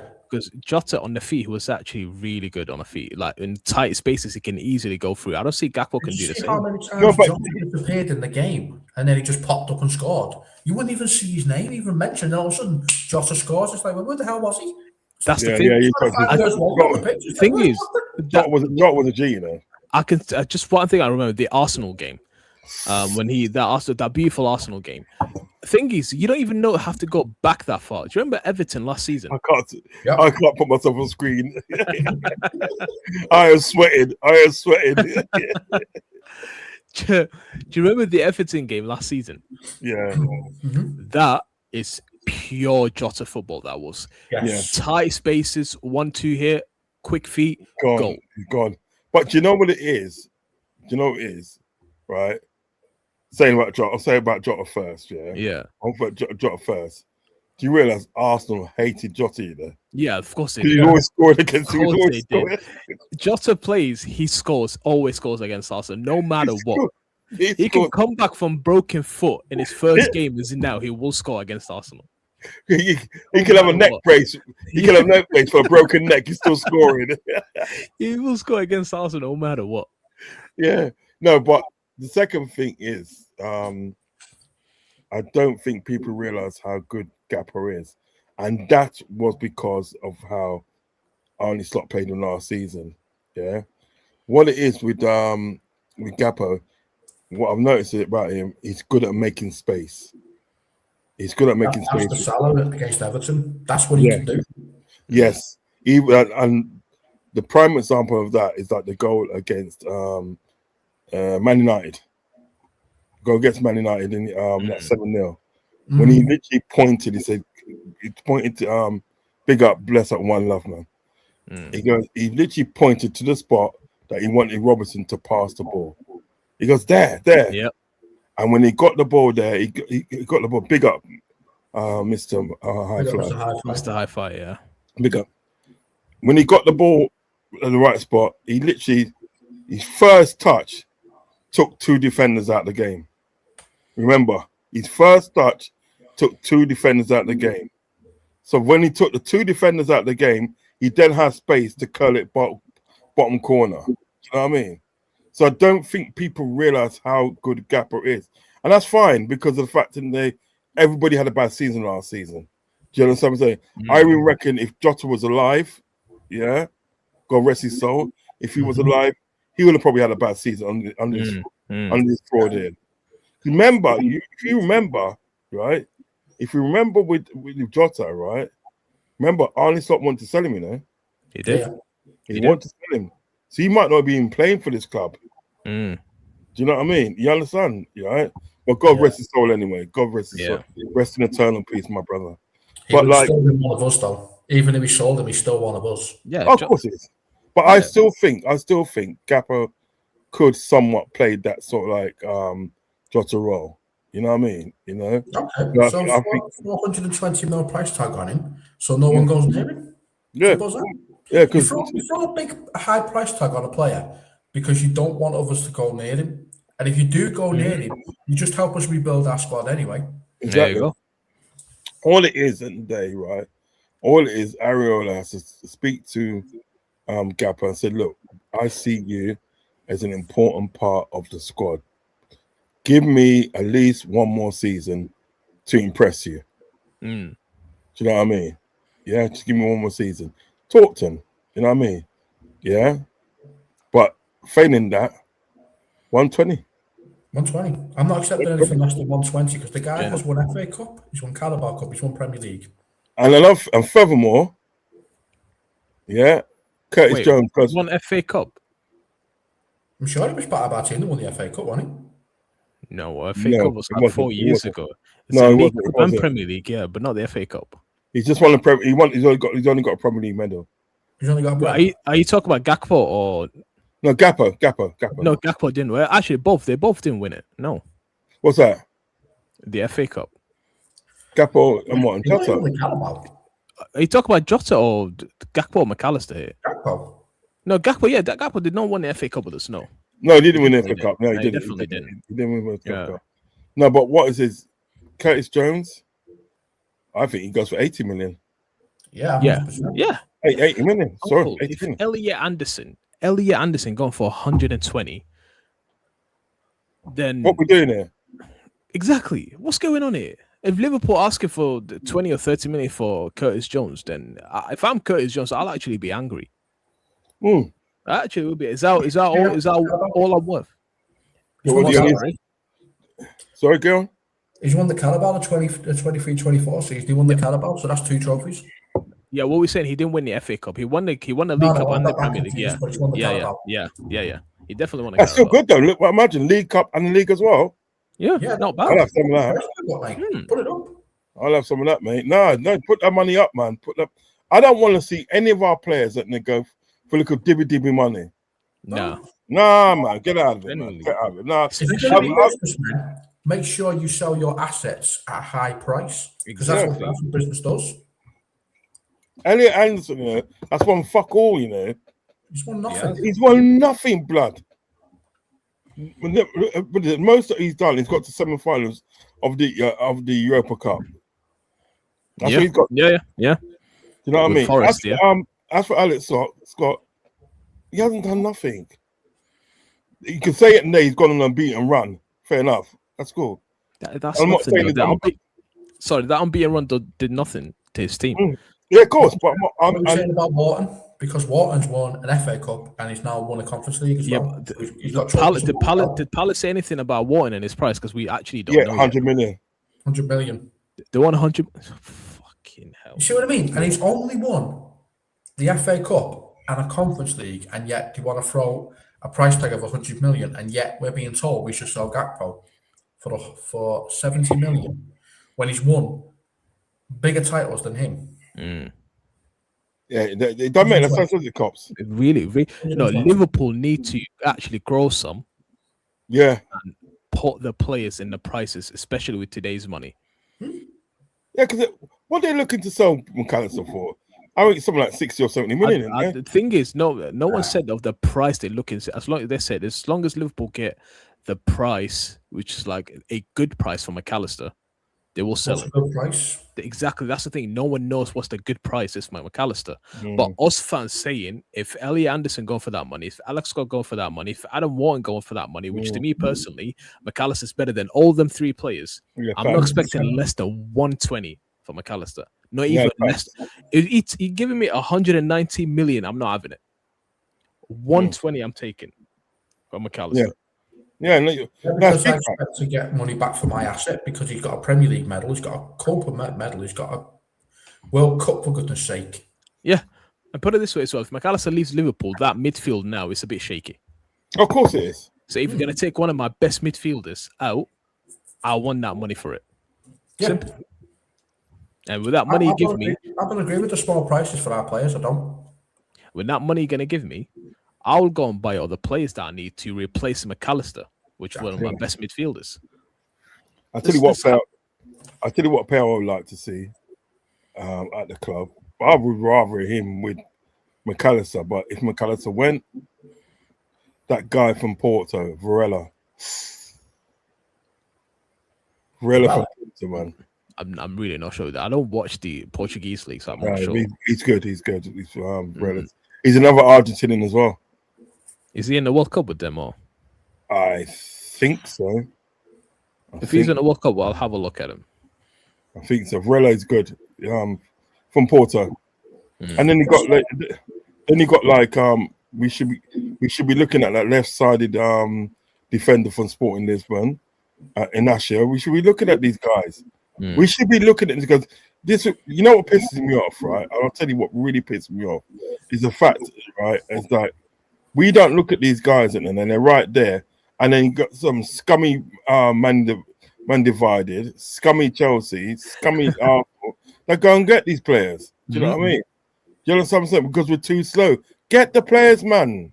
We're not proactive, Rods. We've always been reactive, and I don't like doing it. That's not business. How can you be a good businessman if you're reactive? What you should do is get all your players' contracts and put a release clause in it of a really, really high amount. Of course, if that's what you want this player, you pay that because I'm not accepting anything else. That's how you do business. Do you know what I mean? We need. You know what it is? We need to pay hardball pause. Do you know what I mean? Seriously, you know, because we just roll over and get our tummies tickled. Yeah. Innit? It's all like, you know what I mean? It's a joke. We constantly get. FSG seem to think that when these players leave us, it's because the fans don't want them anymore. No, it's because it's a prized asset that we want you to get money for that has done well for us. Yeah. You let Salah leave. You let Robbo leave. You let Kanate leave. And we got no money for that. You got nothing. Zero. You know what? Do you know what? That there, them 3 pairs alone, right? It's nearly 200 million. No, hold on. Actually, before we continue, sorry. The Salah one, he only had 1 year left of his contract, but I think Salah requested to say, "I want to go on a free," and the club actually respected his wish. Yeah, but Robbo ended his contract, which they should have looked at before that. Yeah. Same with Kanate, same with the Rat, same with, to be fair, the Rat, you know. Yeah, we got 10 million for Trent. That's more than the others. Yeah, but you know what it is? You know it's Salah. You know it's Salah. Salah only requested to go on a free because he fell out with Alistar and parts of the board. That's the only reason. You don't sign a 2-year contract, yeah, and then in the same season say, right, this next season after straight. The next season say, I don't want to be here anymore. It's you know what I mean? There's got to be something. Something's not right. Something's not right. So, but like what it is, right, is that Liverpool are getting famous for losing their assets. Yeah. And I even think with this shit with Kanate and that was planned. I don't rate him for that. I do not rate him for that because I was a person that always stuck up for Kanate and so forth. I reckon he planned that. He planned that move to Real Madrid. I'm sorry, you planned that. You know Thing is, he was getting peanuts compared to what were they going to give him to Real Madrid. I think. Sorry to cut you, Funka. I think he asked for a bit more money from Liverpool. And they said no. That's probably why he's gone to Madrid because he earns about maybe 5-6 times what he's earning at Liverpool, pretty much. But what Liverpool should have done, and they should have locked down his contract from 2 years ago. Yeah, this is the point happening. You don't wait. You don't wait. You don't actually. Yeah. You don't wait till the player grabs you by the balls and say, "Look, I want this. If I don't get this, I'm gone." Same with Dom now. He's got 2 more years left on his contract. Go at it now. Go now. Go now. And if he's sort of like pondering a moment, say, right, you're going to transfer this.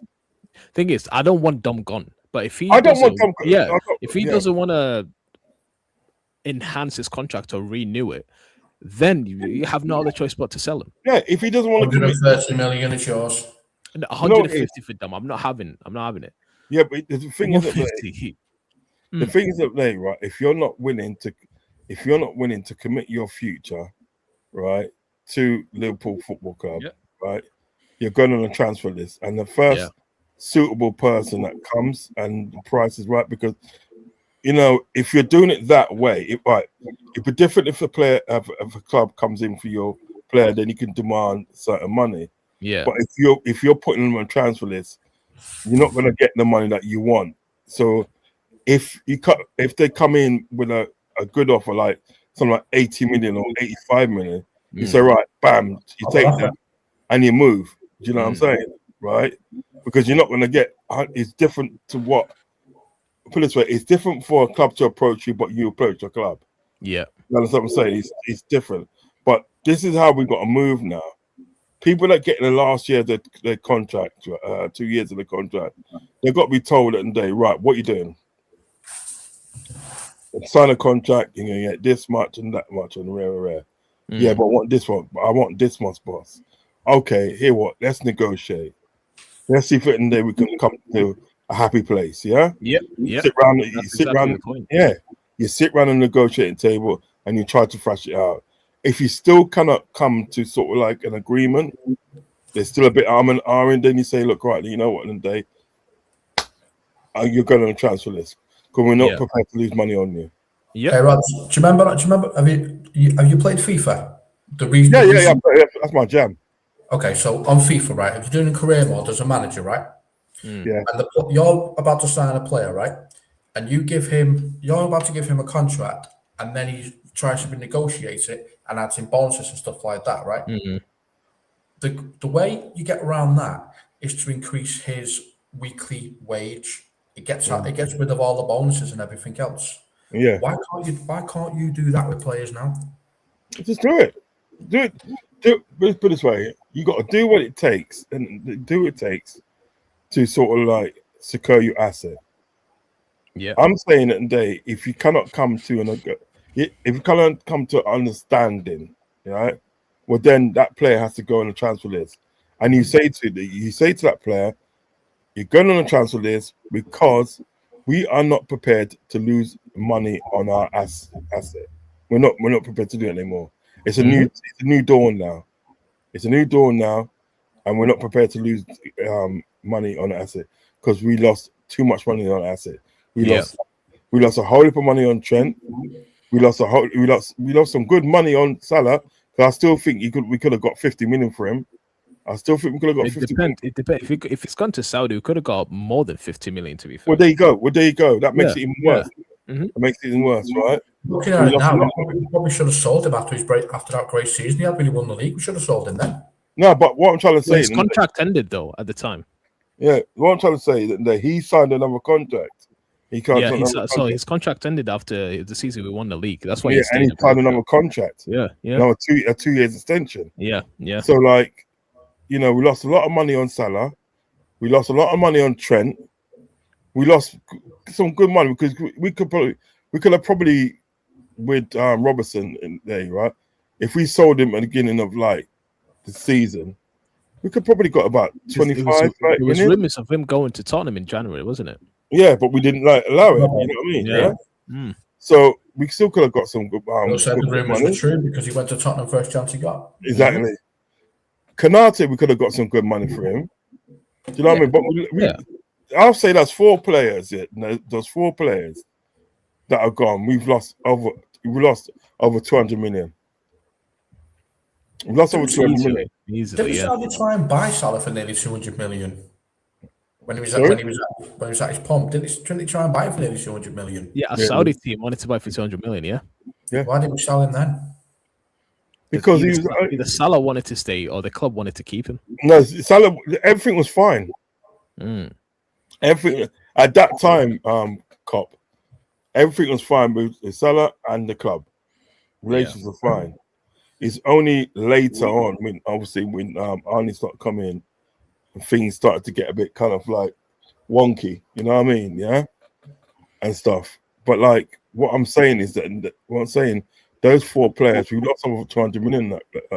200 million on them players. I don't know about you. Yeah, I do not want to use any more money on players anymore. I'm fed up with it. I'm fed up with these guys like Real Madrid taking us for mugs. That's 2 players. That's 2 players. That's 2 good players they've got of ours. For free. Yeah, for free. And if you approach Real Madrid and try and get one of their players in that, right? Yeah, you ain't gonna get nothing. They won't give you nothing. They won't give you nothing. Even if they want to. Even if right? Even if like the reason that my rivals. Sorry, I just made this. Come on. That's all right. Yeah, no, but like there's contents into that. You have to look at the contents.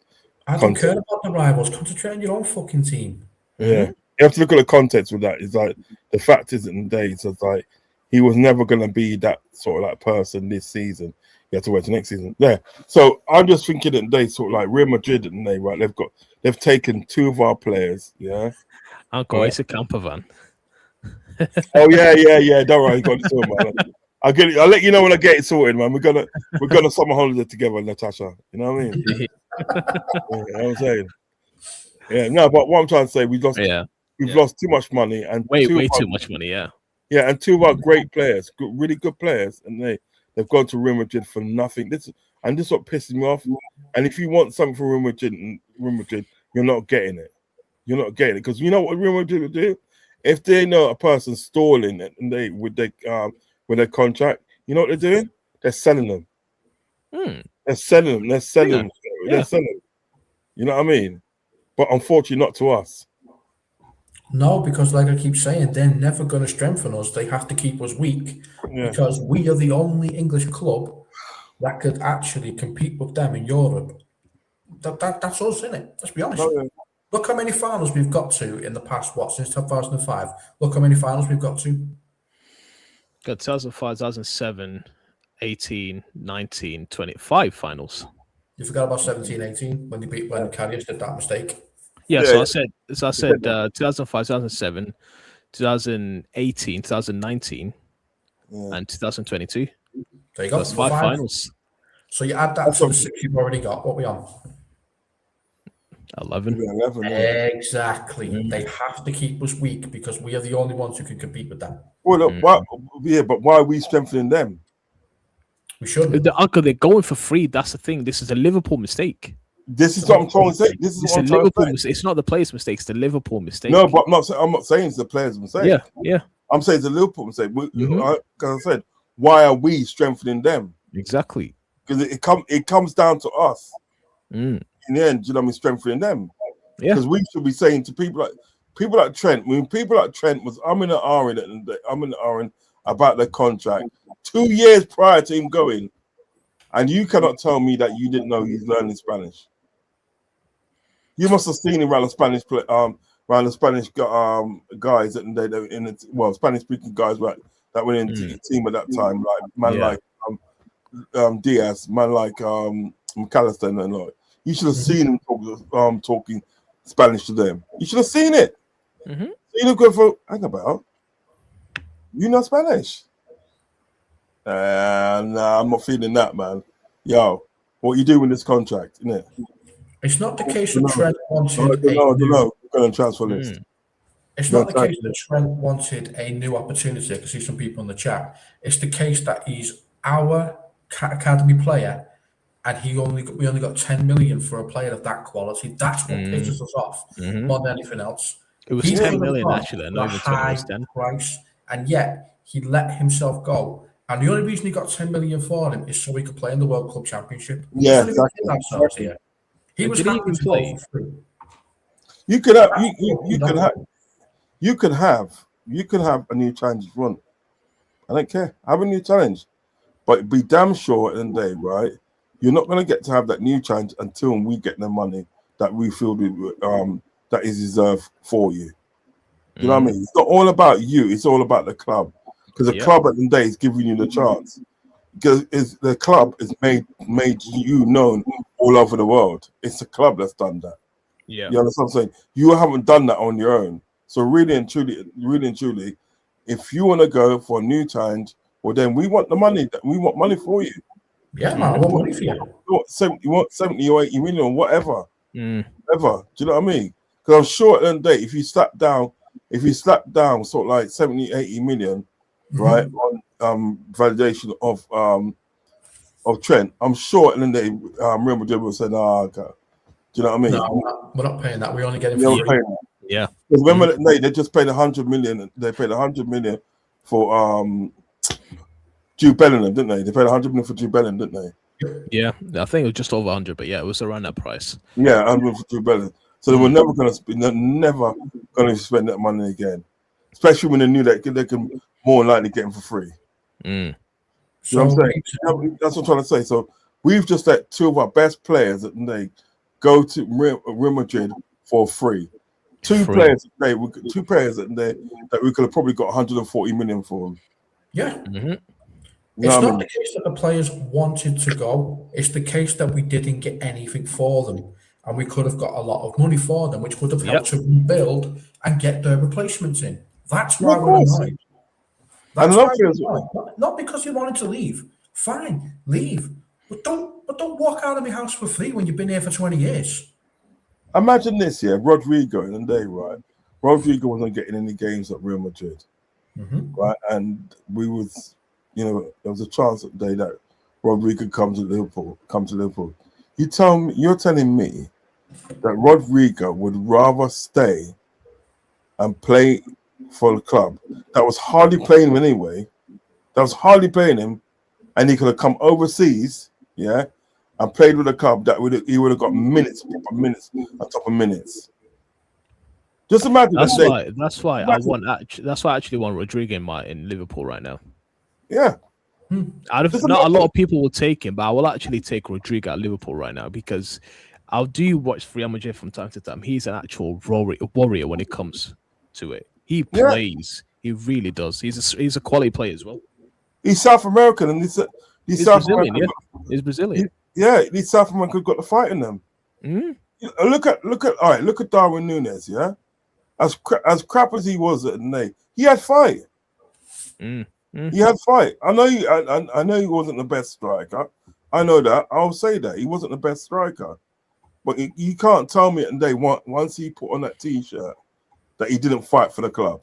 Yeah, he fought for that club. You understand what I'm saying? So why didn't we get Rodrigo at Liverpool when he was hardly getting in the games with Real Madrid? Yeah, and even when he said that they decided to stay and said he's going to fight for his spot, yeah, even then he still wasn't getting the games. It wasn't. Do you know what I mean? So basically, what he was told at the day by the club, no way you're going to Liverpool. Yeah, he's told by the club, no way. They don't sell to us. They don't sell players to us. They will never. We went for 𝗧𝗶𝗸. No, we went for did we put in a bid for Camavinga? I think we did. You know. No, he's interesting. Put it this way. This is what I remember. Steve McManaman, Michael Owen, Dudek. Yep. Now Trent, Jude Bellingham as well. Kanai got about 6 or 7 players. All of them went to Real Madrid. What did we get from them? Name me one player that gone from Real Madrid, or was a Real Madrid player actually ended up in Liverpool? Morientes. We had to wait. We had to wait ages for Morientes to come in. I forgot as well. 𝗧𝗶𝗸 Alonso. Arbeloa too. Yeah, there you go. Yeah. So how many players actually gone from Liverpool to them? How many players come from Liverpool to Real Madrid? Too many.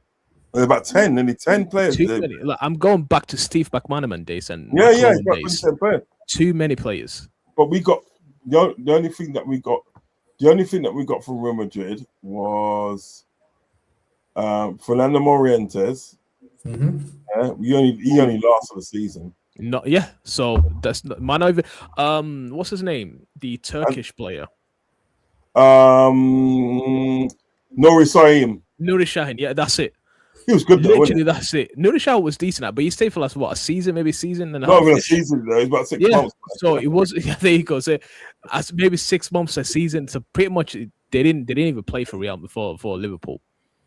And then we got that guy. What's his name? Way back when, Antonio Nunes.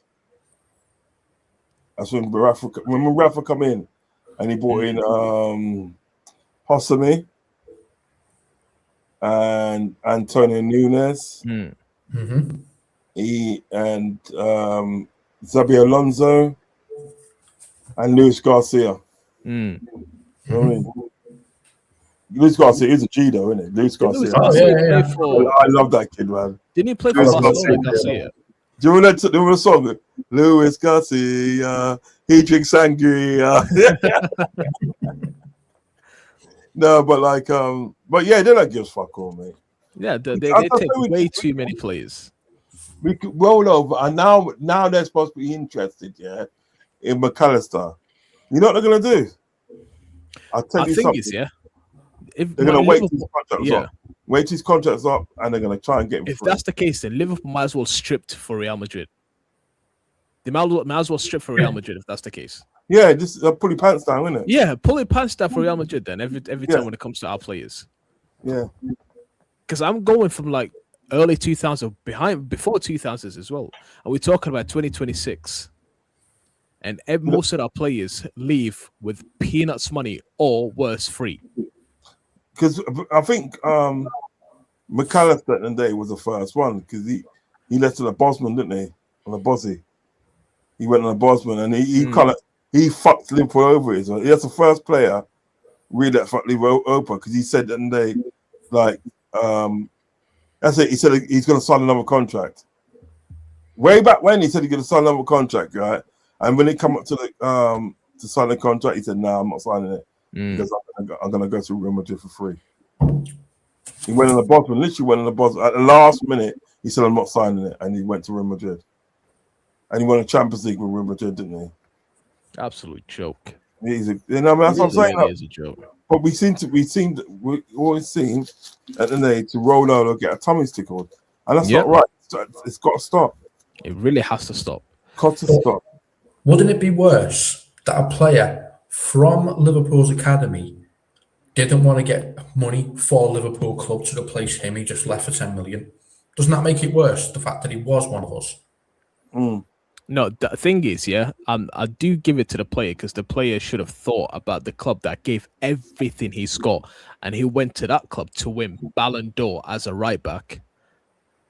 That Ballon d'Or player did not go to the World Cup and barely played any minutes for Real Madrid. So who's laughing now?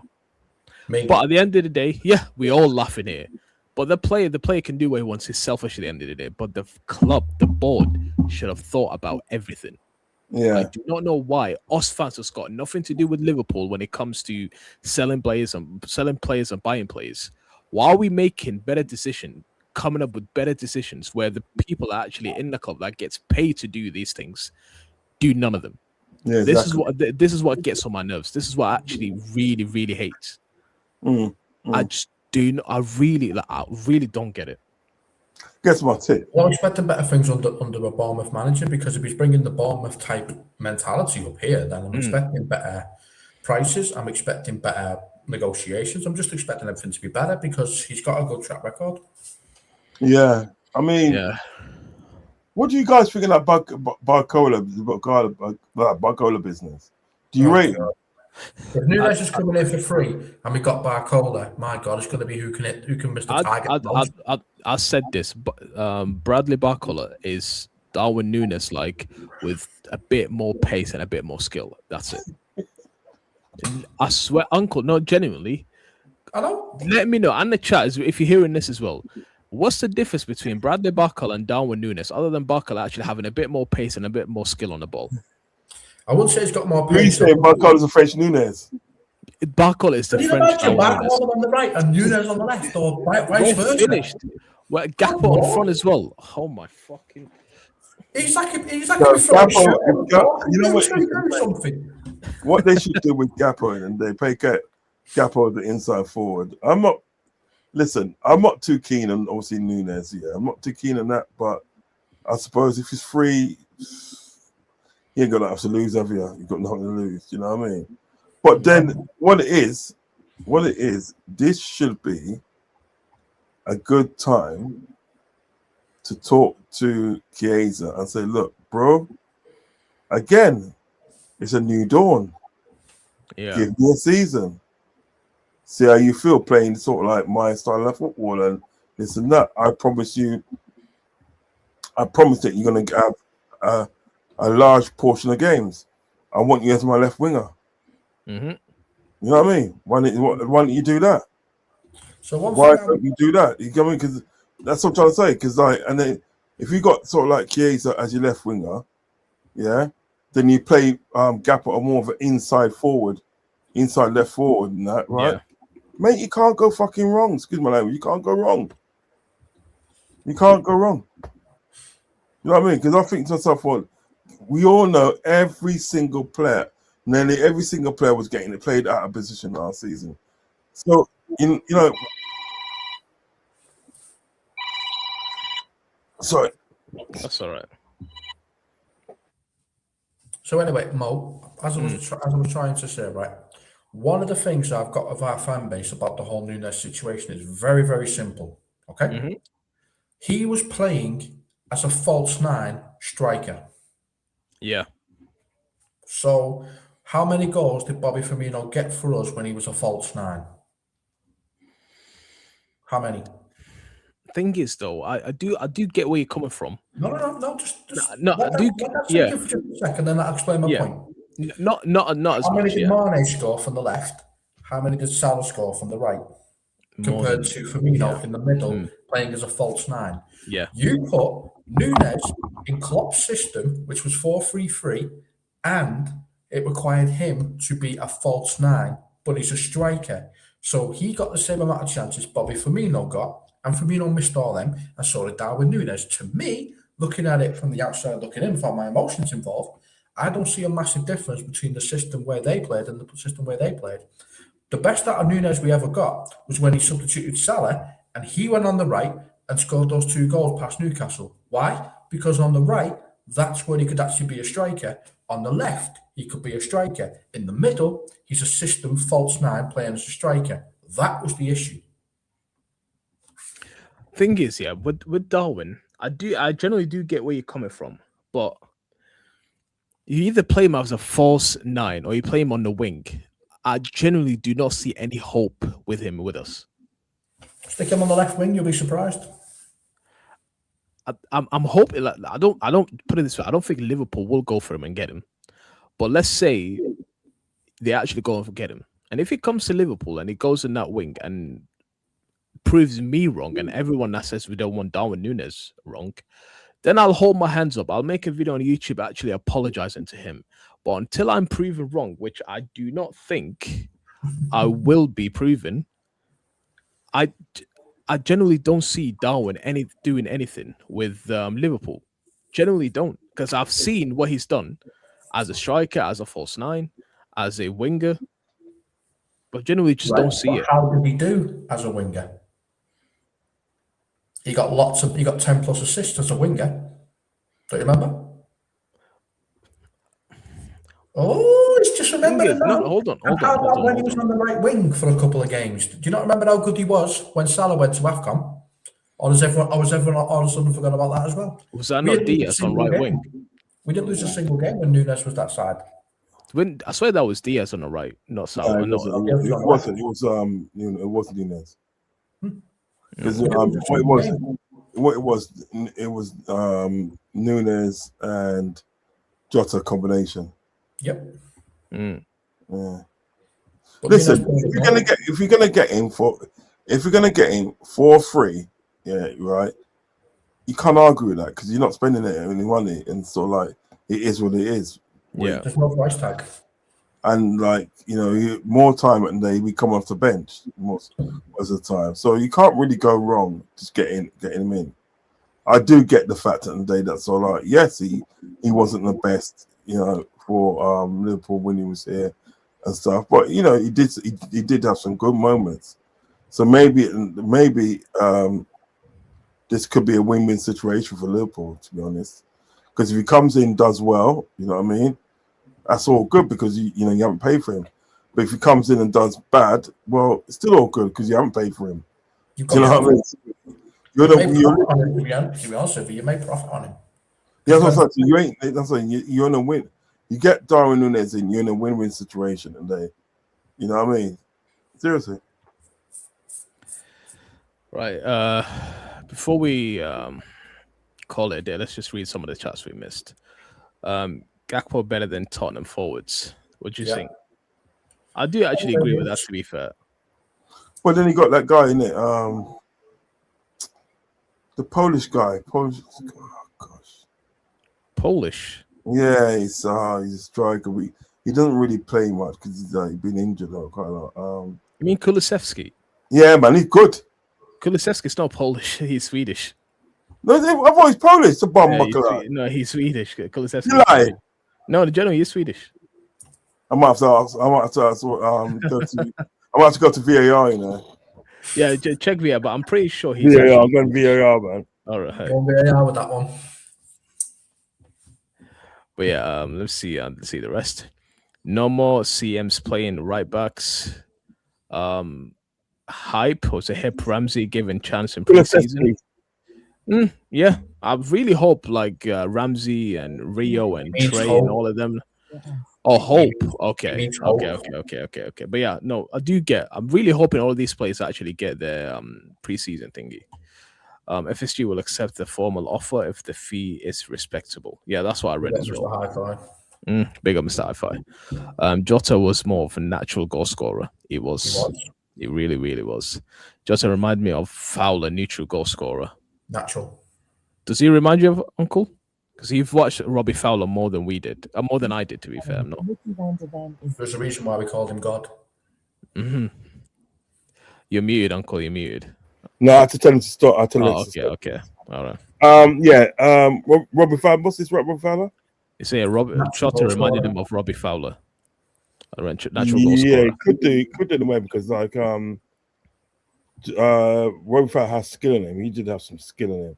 There's a goal he scored against Aston Villa when he just he just duppied the midfielder. Yeah, duppied the midfielder in one move, and he banged it. Do you know what I mean? And it's like a rocket. He went back in the net. He's like, yeah, Robbie Fowler at the peak of his powers was something special. Do you know what I mean? And that's why he was hardly injured. Yeah, it's hardly injured. Remember, they brought him back in. Rafa Benitez brought him back. Obviously, he was getting older at that time, but like he still managed to back some goals as well. You know? Yeah. I don't see Jota going to the line and putting something in his nose, but it's all right. I think I've seen Robbie Fowler on crutches maybe once. I think Uncle got it. Uncle got the joke. I don't think he understood what's one. Yeah, he didn't understand. What's wrong with that? I said, I don't see Jota going to some line and do something with his nose, but it's fine. I didn't know what he was doing at the time. I didn't know what that meant. I was a kid. Oh, you didn't? Okay, that's fair then. I was a kid at the time.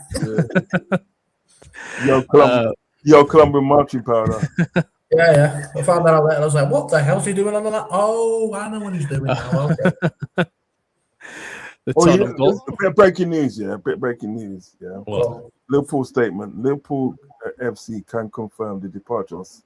Speak, Holzhoff, Ruben Peters, and Giovanni Rambancas from the yeah. We've seen that early this morning, actually. Yeah, they're just gone now, isn't it? Yeah. We're not surprised anyways. They would have been gone after he was gone.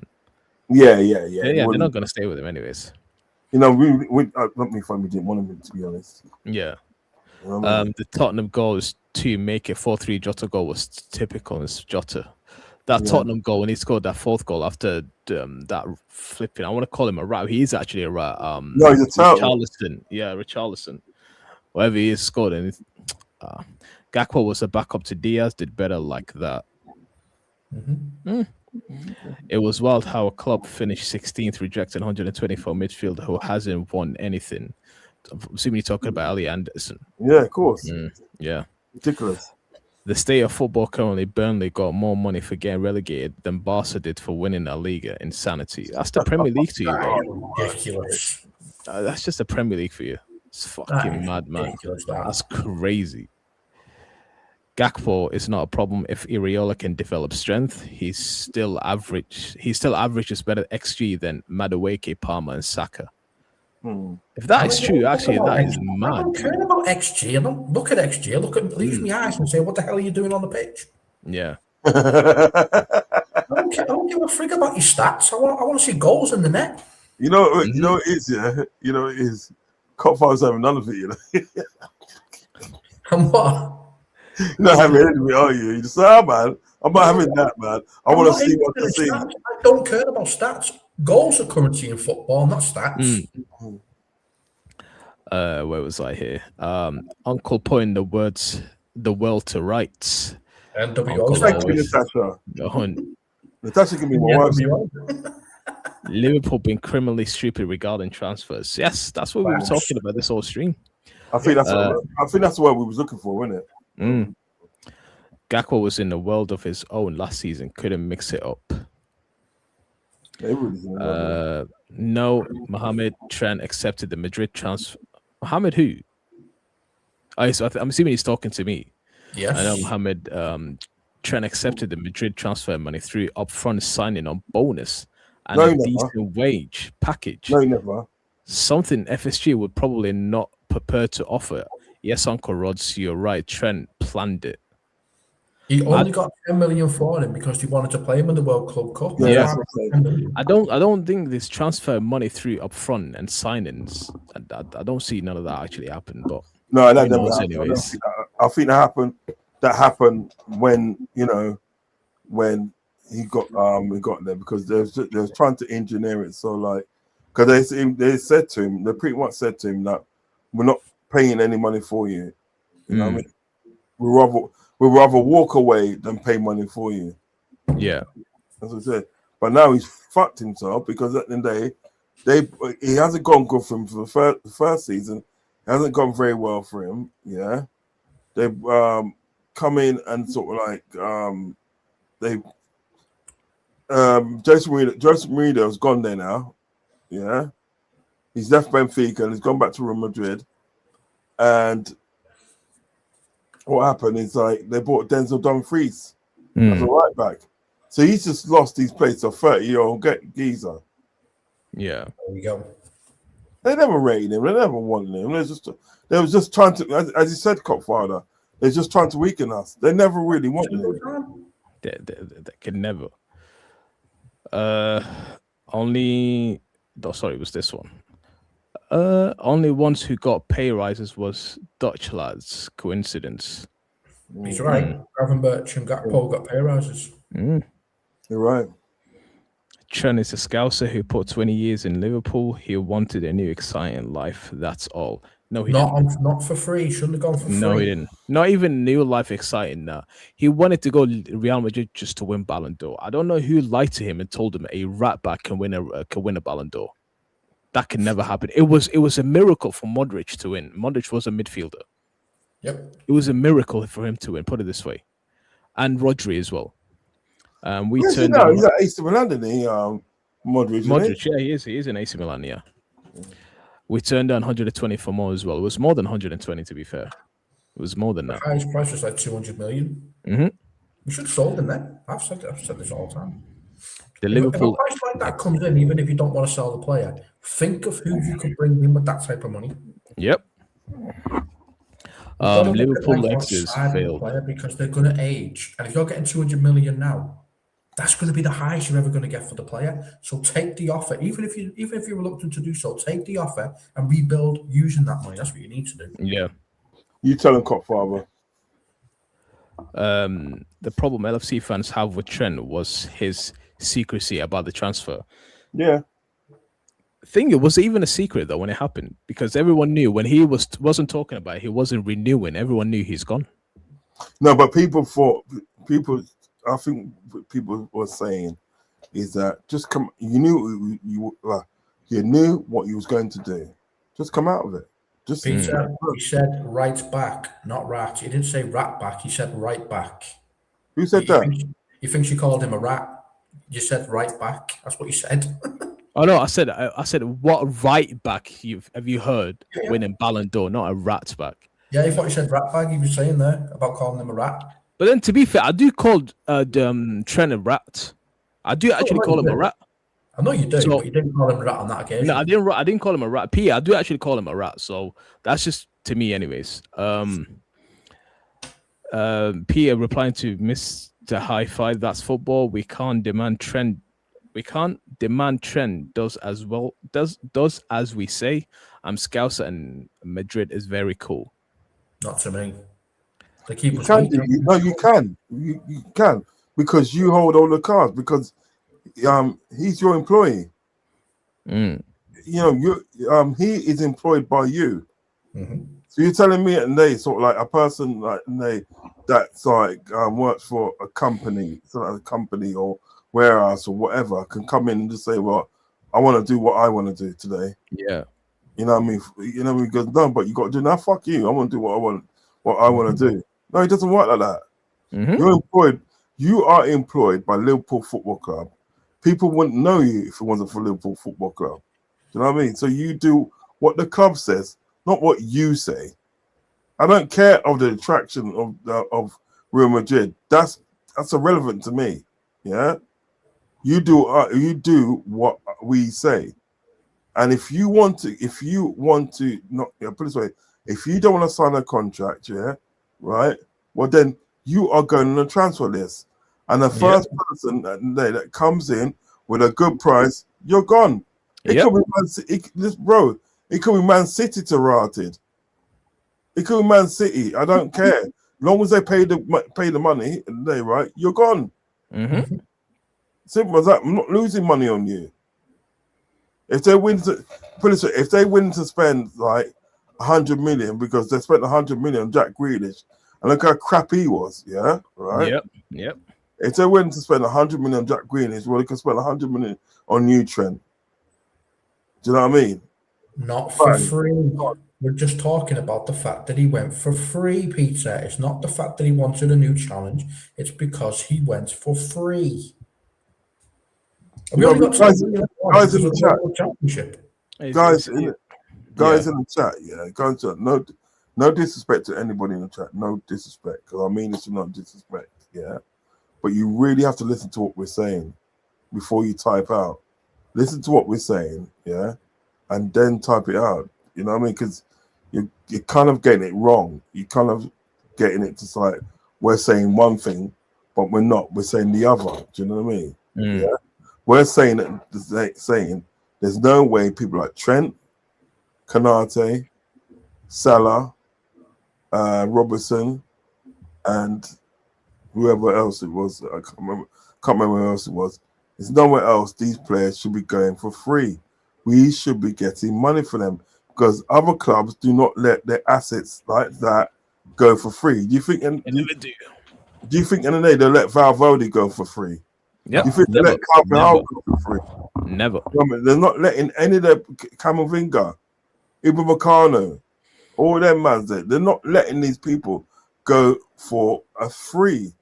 So why are we letting our players go for free? What are we, idiots? Are we dumb or something? I'll go leave Peter for now. We'll get back to him later. Let's just read the chats because they keep going up. Teams in for USA and Paraguay. Like I said, I don't think none of us will be watching. I'll probably go to bed after this. I'm tired. I've got to work tomorrow. I'm gonna watch along with thing. With 𝗧𝗶𝗸. All right, Fez. Fair enough. Trent was a team, went to a team who he lost to the Champions League final. Strangely, he was responsible for that defense mistakes foolishness. Yes, he was. Yes, he definitely was. Apparently, he told Slot in preseason what he was planning on leaving. Wow. Yeah, it could be true as well. Yeah. It was fake acting as well. Fake tears. When he was celebrating it. Like I always said, it was like crocodile tears there was. Mr. Hi-Fi, he's a Scouser who wanted to change. Copfather, you got 20 years out of Trent. And then he left for free. What's your point? 66 would have been going World Cup he had stayed. Yeah, he definitely would have been going to World Cup if he stayed. I doubt it. 66 isn't a Liverpool fan. Goodbye party summed up. We can pay. It's that we don't want to. So yeah, I do agree. Trent is a proper Scouser. He will always be welcomed, and definitely won't. Not to me, at least. Not to a lot of Liverpool fans. And Ravi is agreeing with you. Jude Bellingham is a waste of time. Glad we didn't get him. I don't agree with that. I'll say this, yeah, and I will always get my chest out for this. Curtis Jones is as good as Jude Bellingham, but less PR on him. Prove me wrong. Literally prove me wrong. I want someone to prove me wrong. That's all I want to say. This Liverpool owners want to have loser mentality. We already have a loser mentality. We just do not have or want to have. We already have it. 20 years for free. Think about. So what? It's not 20 years for free. We pay his wages. What are you on about? There you go. At Peter, Trent was simply put was talent player who left on a free without dishonest, secretive silence. Trent is a snake. Rodrigo is given bad press. He's a fighter. I don't think Rodrigo's given a bad press. He doesn't. The manager don't like it for some reason. Roz Manan had fight, but doesn't mean she should play for Liverpool. Yeah. Depends what kind of fight. Depends what kind of fight she's got. You know what I mean? Basically, you know what I mean. Has she got fight? Yeah. Has she got the fight? Well, anyway, come on, go on. Yeah, Mr. Hard Fight. As a Scouser, you calling a Scouser a snake is only slightly better than calling him a rat. I'm calling a rat then. Okay, it's a cobra.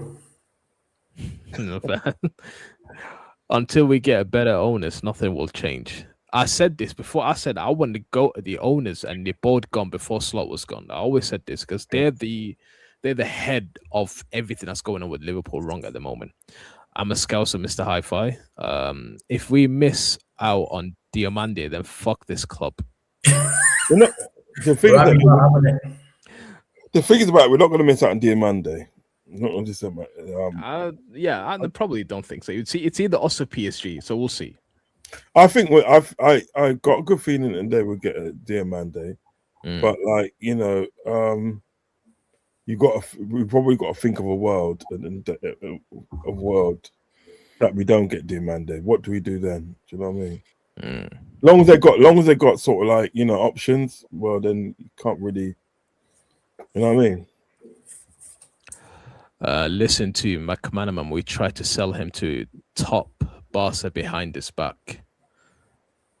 That's the first time I heard that. To be fair, it's the same. To be fair, fair enough, mate. I'm judging you. I'm judging you or anything. I'm just different of opinions. I'm assuming he's saying I'm not judging you. Cobb, I don't trust these pricks running this club. Okay, I don't. Well, you don't, but you don't trust them. But this is what we got. This is what we got. This is what we got. What do we? What can you do? There's nothing. Yeah, you got to make the best of it, innit? PSA and you, Pia and Rods are the 80s fans. Okay. Dom will be next. Watch. Let's hope that's what we're saying. If Dom has got 2 years contract, which he does right now, to be fair, after he's not even at the World Cup. Speak to him now. Literally right now. There's no reason for you not to speak to him. Uncle Rods, Mohammed and Cupfather, you guys remember when Florentino was asked about his relationship with LFC? He said confidentially that LFC and Real good close friends to one another. I remember that, and I called bullshit back then as well. It's complete BS. Yeah, it was. Cupfather, our fan base nowadays will destroy a player over 3 games. No wonder they look after themselves. Liverpool can F themselves be in some feeder-free club. We won't win when we cannot reach our targets. Can be any truer than that. If Nunes comes in, then good luck to win. I'm sure he's part of the team that won the Premier League, and I'm sure he scored against Brentford and Norwich. I'm just Nottingham Forest. I'm sure they would have scored against Nottingham Forest in the last few minutes. Listen, I'll take Nunes if it's free. That's the way it is. I'm taking him for free in a bench option. If anybody's got a problem with that, then you can't make everybody happy. But like, think about it. You're in a win-win situation with Nunes. If you take him for free and he does shit, you just send him off for making a little profit. You know what I mean? Yeah, you ain't paid for him. If he does come in and does well, then at the end of the day, you sort of like.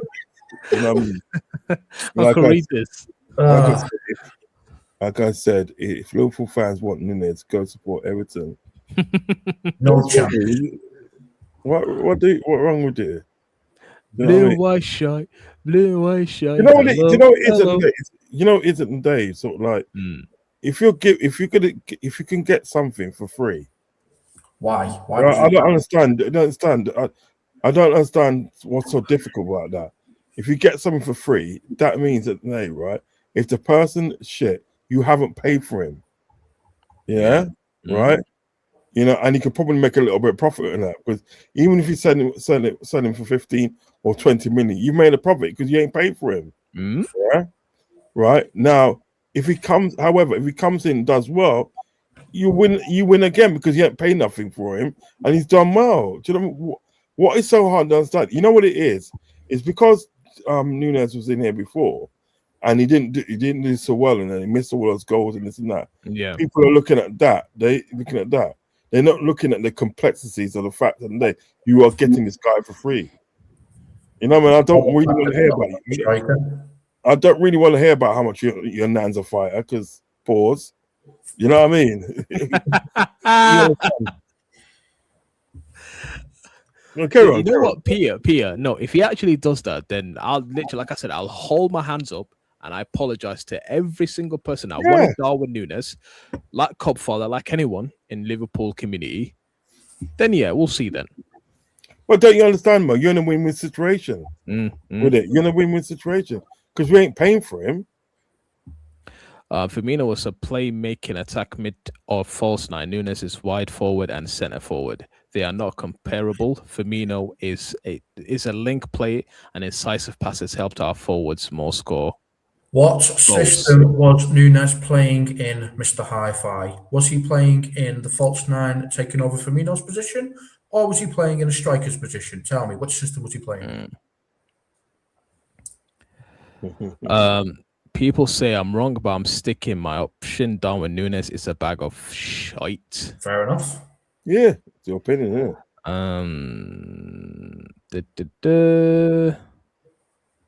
Uncle, you joining Fuzzy's doing a watch along versus USA? I'm joining that. Yeah, okay. I'm Tash. The fact we allowed all our players to wear shirts for his goodbye summed him up. Summer of 66. It's all about him. You can't own human, Rods. Of course, you can when they're contracted to you. If they're contracted, then you can't own humans.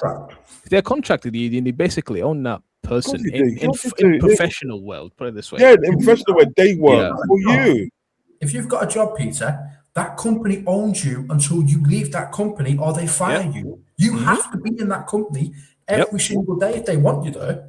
The only thing you can refuse is when you've gone over 40 hours, for example. You can then say, "I'm not going to do any more." But that's your right. That's called overtime. Or if they're talking to you in a way that is unacceptable, then you can sort of say, "Look, don't talk to me that way," and blah blah blah. Do you know what I mean? But really and truly, you work for their company. They pay your wages. What is so hard to understand? They tell you when you go to the toilet what clothes to wear, what badge to wear. They tell you everything. You are owned by them. Why is that so hard? Forget it. I don't get it. I'm a Scouser, clearly didn't listen to his press conference. It was all an act. 20 years at one club, you might like a change, no? No, not when it's my boyhood club, and that's the only club I've ever wanted to play for. And they have given me all the success I have. What have you got now? Since you've left Liverpool, what have you won? Listen, he's won as much as Liverpool won. Put it this way. You know, all right. McAllister played for Brighton. Brighton, yeah. Played for Brighton, yeah. Came from Argentina, played for Brighton, and Brighton really gave him the bus, sort of like, put him on the map as such, right? Do you know that McAllister signed another contract in order for Brighton to get money for him? Was it not the release clause we're going for, though? Yeah, he signed something. I'm sure he signed a contract and like an extension, whether it's like 1 year or 2 year, whatever. But he did that so Brighton can get some money. Yeah? Right now, this is a guy that hasn't come through the academy, hasn't grown up in the city of Brighton. Yeah, he's from South America, right? So you tell me, if he can do that, why couldn't Trent do that? If he really wanted to leave and he's really sincere about Liverpool, why don't you say, like, right, you know what I'm going to do? I'm going to sign another contract. I want to leave, yeah, but I'm going to sign another contract so you guys can get some money. There you go. Yeah, you can't get some money because I think I owe you that much. Yeah, Mhm. you didn't do that. If anything, what you did, you schemed behind people's backs. Yeah, you learnt Spanish in the day, right? And then when you speak in fluent Spanish, right? Yeah, at the press conference, you try to mug off mans and said, "Oh, you've been learning it for 2 weeks." That's not 2 weeks. The way he spoke is definitely not 2 weeks. It's been That's 2 practicing years. for months. He's been tracked to. Now, Brother, 2 years, you know. That's 2 years. You know what I mean? Like, 2 years. Yeah. I'm plus speaking to people as well. I'm a Scouser, and your opinion, if Chen is welcome in Liverpool, is nothing. That's fine. If you want to, yeah, that's fine. I'm a Wool. What's your point? We gave him a chance, not the other way around. The past is dead and gone like it, and we need to think how we will win that. 7 Champions League and 21 Premier League next season. Yeah, my flipping out what a season will be if actually that happens. If bloody Spurs can get better, how embarrassing is that for Liverpool? They've got Senesi, they've got Trent, they will get in more players as well. And Senesi, they got Senesi. Yeah, Senesi's gone now, yeah, confirmed and everything. Yeah, Senesi's gone, and Robertson's confirmed as well. It's a joke. Bringing Nunes is better than not having a good quality player on the bench. Bollocks, we don't submit as an employee in Liverpool. Clearly we do, bro. Oh my God. Pia, Trent, Kanate, and like I said, Steve McManaman, Michael Owen. Yeah. A lot of Xabi Alonso, Arbeloa, a lot of players gone to Real Madrid, and we've got nothing. Basically, pretty much got nothing of them. Is that not your cost? We got 5.5 million for Owen. We got 30 million for Alonso. So that's 35.5 million so far, right? 2 players, mind you. What right? I'm saying is they're always going Real Madrid, and Liverpool say, you know what? Yeah, you could go Real Madrid. That's fine. Yeah, that's the time they always get their pants pulled down. Yeah, they actually do. It's a joke. That's not me being angry at you 3. I'm just disappointed in this club. Now we agree with you.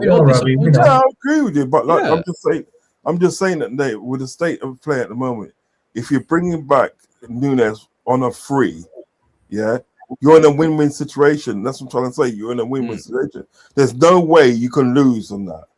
You can't lose. Because even if he comes in and doesn't do well, you can still make money off him. Yeah. Comes in, does well, and you got him for free. So it's literally win-win. Do you know what I mean? That'll probably be one of the best choices that Liverpool's made. Nunes was playing Klopp's system 4-3-3, 4-2-3-1, or 4-3-2-1 formation as a centre forward and or a winger. He was only playing a winger every now and then. He wasn't really playing as a winger. He was mostly the 9, which was a big mistake because it was a false 9 system. And PSA, and that's LFC executives' fault. City are the same, Arsenal are the same, United are the same. Every single club you can think of in the world do the same thing. As soon as a player belongs to them, they're contracted, they tell them what badge to wear. You can't rock up to Anfield in a Man United tracksuit. You can't. It's not allowed. It's not allowed, is it? Yeah. So we do. They do submit. They don't submit in the way everyone's thinking, but they submit in the way they do as they're told. Because listen, when you're like working for somebody, you have to submit in some way. In some way, you have to submit. You know what I mean? You may not think so, but you are submitting in some sort of way. You are compromising. Do you know what I mean? So that's just the way of the world, my friend. The way of the world. Sure, yeah. I've worked in Liverpool and I've seen firsthand how Scousers submit. But yeah, but why? Oh no! You know what? Right, people. It's been a really, really good stream that everyone has been here since the first. You usually see me on Uncle Rod's channel. Go and subscribe to him, an absolute OG to the YouTube community. Copfather to my right here. absolute legend. You always see my Cops and Uncle Rod's channel as well. But I will get these two guys regularly on my channel from now on, when it's possible, of course. I'm not gonna Pierre, we're not gonna respond to you, bro, because you're not listening to what we're saying. So what's the point? Yeah, simply, yeah. So listen, Monday, if you're available Monday, I think we now do my shows on Monday. If you're available Monday, I'll have a look. I'm trying to do a lot of watch-alongs now for the World Cup. If there's nothing going on Monday. Sure. I'll be on Monday. There's nothing actually decent to watch on Monday, so I will be here. I can literally have the game in the background, couldn't I? Really? And, yeah. You know what I mean? Yeah. So we'll do stuff Monday. Have a little chat on Monday. I will see you Monday then. Keep up the good work, my friend. Keep up the good work. Yep. I will. Like I said, it'll start next season as well. Like I'll go extra when it comes next season. When it starts next season, bro, I'll do multiple streams pretty much every day and all that stuff. But we'll see though. Yeah, we got something to share about now, ain't we? Yeah. Got Uncle Rod's Cobb to my right here. Lovely stream, people. Take care and peace out. We will see you potentially tomorrow. Or was it tomorrow or whenever Brazil and Saudi and Morocco? That's tomorrow. Isn't it tomorrow night, isn't it? Tomorrow night, 11 o'clock. No, I will see actually for the Netherlands and Japan tomorrow. I will do a live watch along for that. It's Netherlands and Japan tomorrow at 9 p.m. The Brazil and Morocco is on Sunday. Oh, Sunday. Wait. My apologies. I'm wrong. It's the other way around. That's my mistake. So Brazil and Morocco is today at 11 p.m. Yeah. And then Sunday is Netherlands and Japan. Cool. Right. We'll see you then, people. We'll see you whenever we go live. All right. Love and respect. Right. Take care, guys. Peace. Take care, people. Bye-bye. Bye.